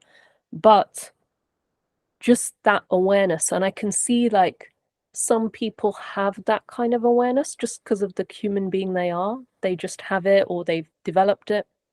And some people don't. And then if you know, I've heard of people going through really difficult things, and it was made worse because of the people they had around them. You know, and yeah, it, you know, like we can only do what we can do, and we can only implement what we know, right? So there's a lot of lack of awareness, and even within psychology, that whole thing about CPTSD, which is complex post-traumatic stress disorder, it's not recognized within the manuals. There's a real lack of awareness around these things. So it's very, very new. It wasn't talked about when I was at university. And there's a lot more awareness of like the body, which is, you know, what we're talking about in human design, like it's the vehicle. You trust the vehicle. It knows what food to put in its mouth. It knows, yes, go to this person, they're trustworthy. And I think we're often picking up on those things all the time, but we've just somehow learned to ignore that. You know, you have a bad feeling about somebody, you have a bad, you know, it's almost like people learning to trust that again. And that's how I use the things with human design, or all those things, because then you go, oh, I have splenic authority. Oh, okay, I can trust that. Oh, I have sacral. Okay, I trust that. And you start to tune in. It's just an excuse to go within, tune in, and experience what is that. And the more people do that, the less they're going, Tatiana, tell me what to do. Susanna, tell me what to do. And, you know, let me call that psychic hotline because I need to figure out if this guy likes me or not. You know, there's less of that because we do know, you know, and we're like, we know, but like the thing that I found really interesting in my experiment more recently is when I find myself like, I think I know what I'm going to do, right? Like I think tomorrow I'll do this thing, or I think, because I know that from the past. But in the moment, sometimes I find myself not doing that thing or doing that thing, and I surprise myself because I thought I wanted it, or I thought I was too tired, but then actually I'm fine. And that's when you know you're experimenting, because you surprise yourself and you don't know. And it's to feel, I know both of you have emotional authority, right? So it's a bit different, but like for me, You're it's so really lucky. You're extremely lucky. I'm lucky, am I? Okay. But it's like the vulnerability. You have no time to think, right? Like you literally respond in the moment. And in the moment you go, oh yeah, I don't like that person. Oh, I don't like that thing. And you, or you know, like just so much of it is mental. So much of what, like I'm beginning to see, I think I like certain things and therefore that's what I should, like just slowly letting go of that and letting my body take me where it needs to go. And that's a very vulnerable way to live. And the world is not set up for that. So I don't know quite how all that will unfold, but yeah. But you're definitely on the right path. It's like, no doubt. radically experimenting, like how I see it, how I feel it, like in true sense of this word, not like I'm trying to prove something, that I am into human design. No, you're just going through it the way, maybe a bit similar to how Marianne Vinegar in her book describes it, just because she's also a sacral generator. It's so important. I mean, I think that was the one thing. I think the two things that I took away from Ra was self-love and self-acceptance, the gift that he got, and also to not trust, to experiment, to not. There's a lot of mental knowledge that comes out of this, and you can take that upon yourself and say. And there's so many people that do this, and they want other people to be outer authorities for them, and it's contradictory to what the experiment is about, which is, and I understand it's harder for projectors, but I still don't think that's an excuse. You have to make sure that it's true for you and your body, because it's just, otherwise it's just mental conditioning, like you said. Yes. Maybe we would wrap it up for the moment, just like we're approaching 2 hours already. So it's already 2 hours. Not bad. It's getting dark there. It's getting dark there. Yes, it was so beautiful to hear from you, Asifa. We really, it was just a great interview. So thank you so much for sharing with us. I have thank you. Warm feeling in my heart. I'm so thankful for it. Like you made my day, definitely. Thank you. And you also feel that. But I really felt that, and it's really funny that, I think, did you say you met at that immersion in Stockholm? Yep. I was thinking of going to that. That's funny, and then I didn't end up going. It's funny, isn't it? I just think it's so interesting who comes into your life and when. Yeah, it would be brilliant to meet. I would love to meet you. I would love to see you dance. So I don't know when that's going to happen, but yes, I would love to. I'd love to meet you both. So just thank you. I felt such a kind of kindred spirit. I just felt really like, these people understand me. It's so nice. Like it's rare, right? Like it's like I was saying, like you only know me if you see me dance, but I did feel very known and seen and loved. I felt very connected to both of you. So just it's been a pleasure to meet you, to talk to you. I hope it's interesting for the listeners. I hope also. Yeah, and I hope I get to meet you in person. Touch cognition. I want to see you in person. Yeah, that would be amazing. Nice. So let's pray for it. It's typical human design. Let's pray for it. If it's meant to be, yes, hope. If it's meant to be, it'll happen. Yeah. For sure. Thank you. So Asifa, if you'd like, you can leave. We're gonna wrap up the just a short ending with judgments that we always present. I'm gonna stay, but I'm gonna go put the light on. Okay, nice. Thank you. So thank you. Let's go to our judgments. And what do we have tonight? Let's put it. Yes. Let's put it like this. And you have a morning, Susan, Oh, it's 1 p.m. here.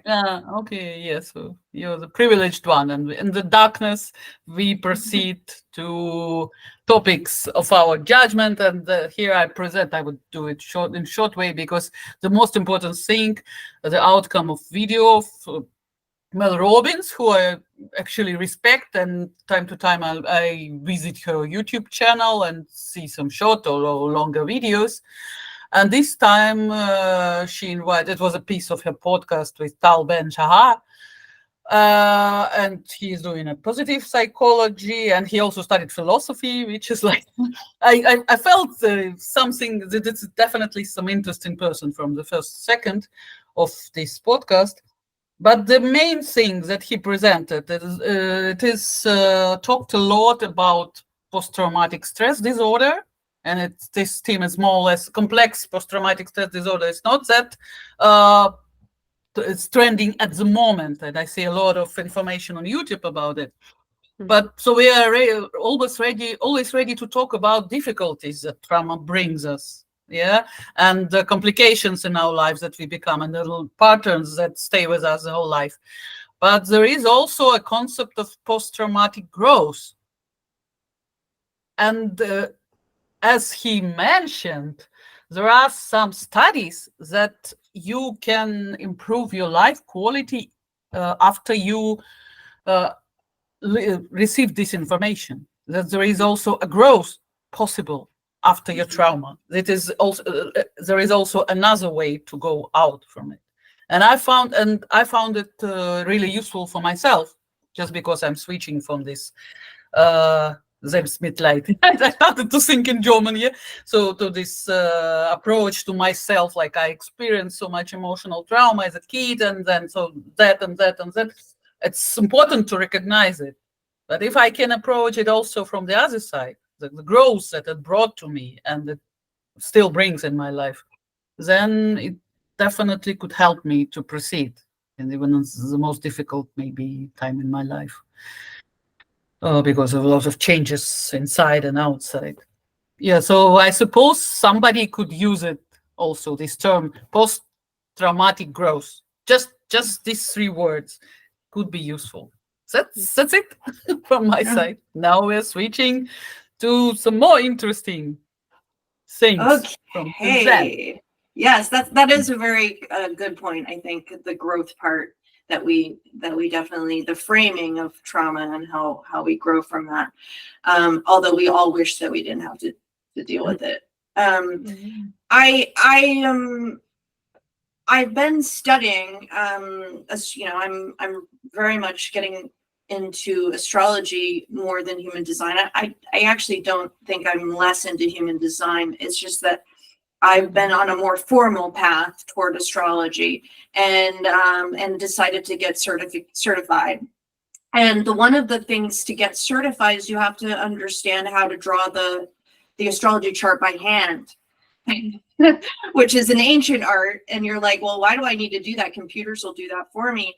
But it's been such a great, I did this not because I wanted to be certified, but because I wanted to learn. And I knew that this was a good path for me to have some more understanding of what was happening, because like human design and our being out of touch with our bodies, we're out of touch with the heavens, we're out of touch with nature, we're out of touch with so many, because we're just mental beings at this point. And so we're out of touch with all of the mysteries of life that our ancestors were very much more in touch with.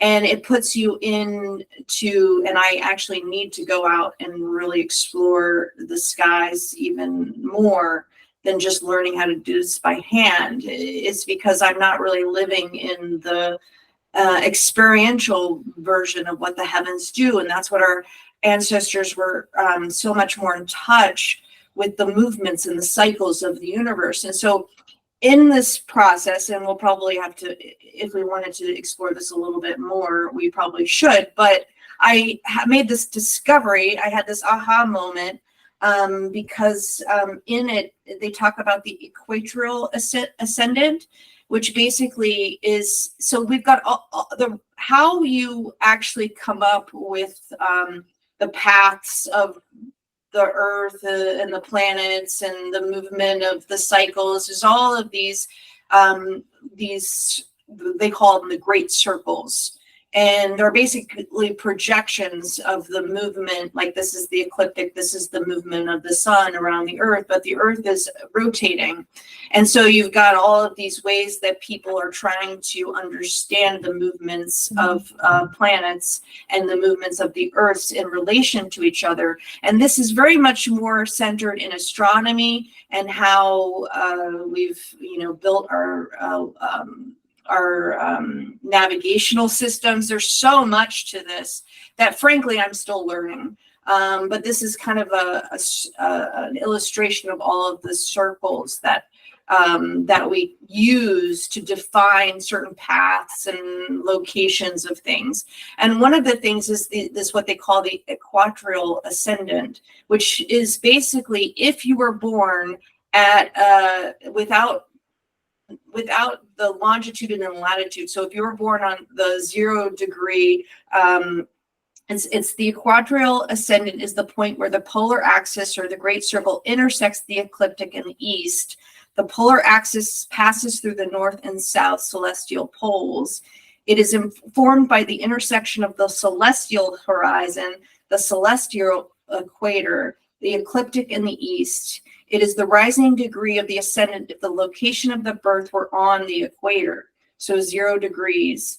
The significance of the equatorial ascendant is not widely agreed upon. Some astrologers feel that the equatorial ascendant represents how the native believes he presents himself to the world, in contrast to the natal ascendant, which represents how others perceive him.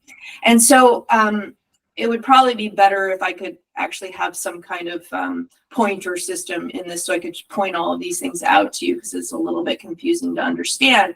But what I just wanted to bring up was the fact that I was looking at this and I was going, okay, well, what is my equatorial ascendant? And you have to, there's these formulas that basically you find it by your the sidereal time.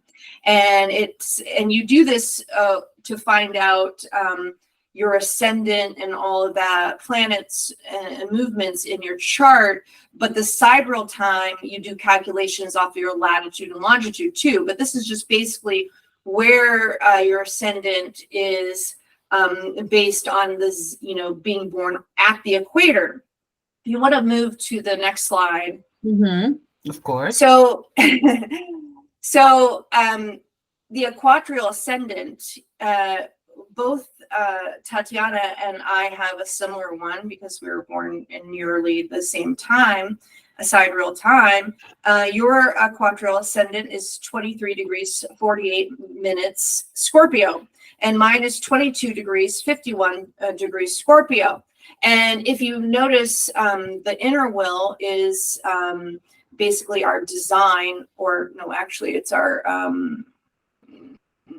the inner will is where we're relocated. So you relocated to Berlin, and I relocated to New York City. I'm not there anymore, but I relocated to New York City right after grad school, right before 9/11, and I lived there the longest I've lived anywhere. And you see that we were drawn very close to our equatorial ascendant.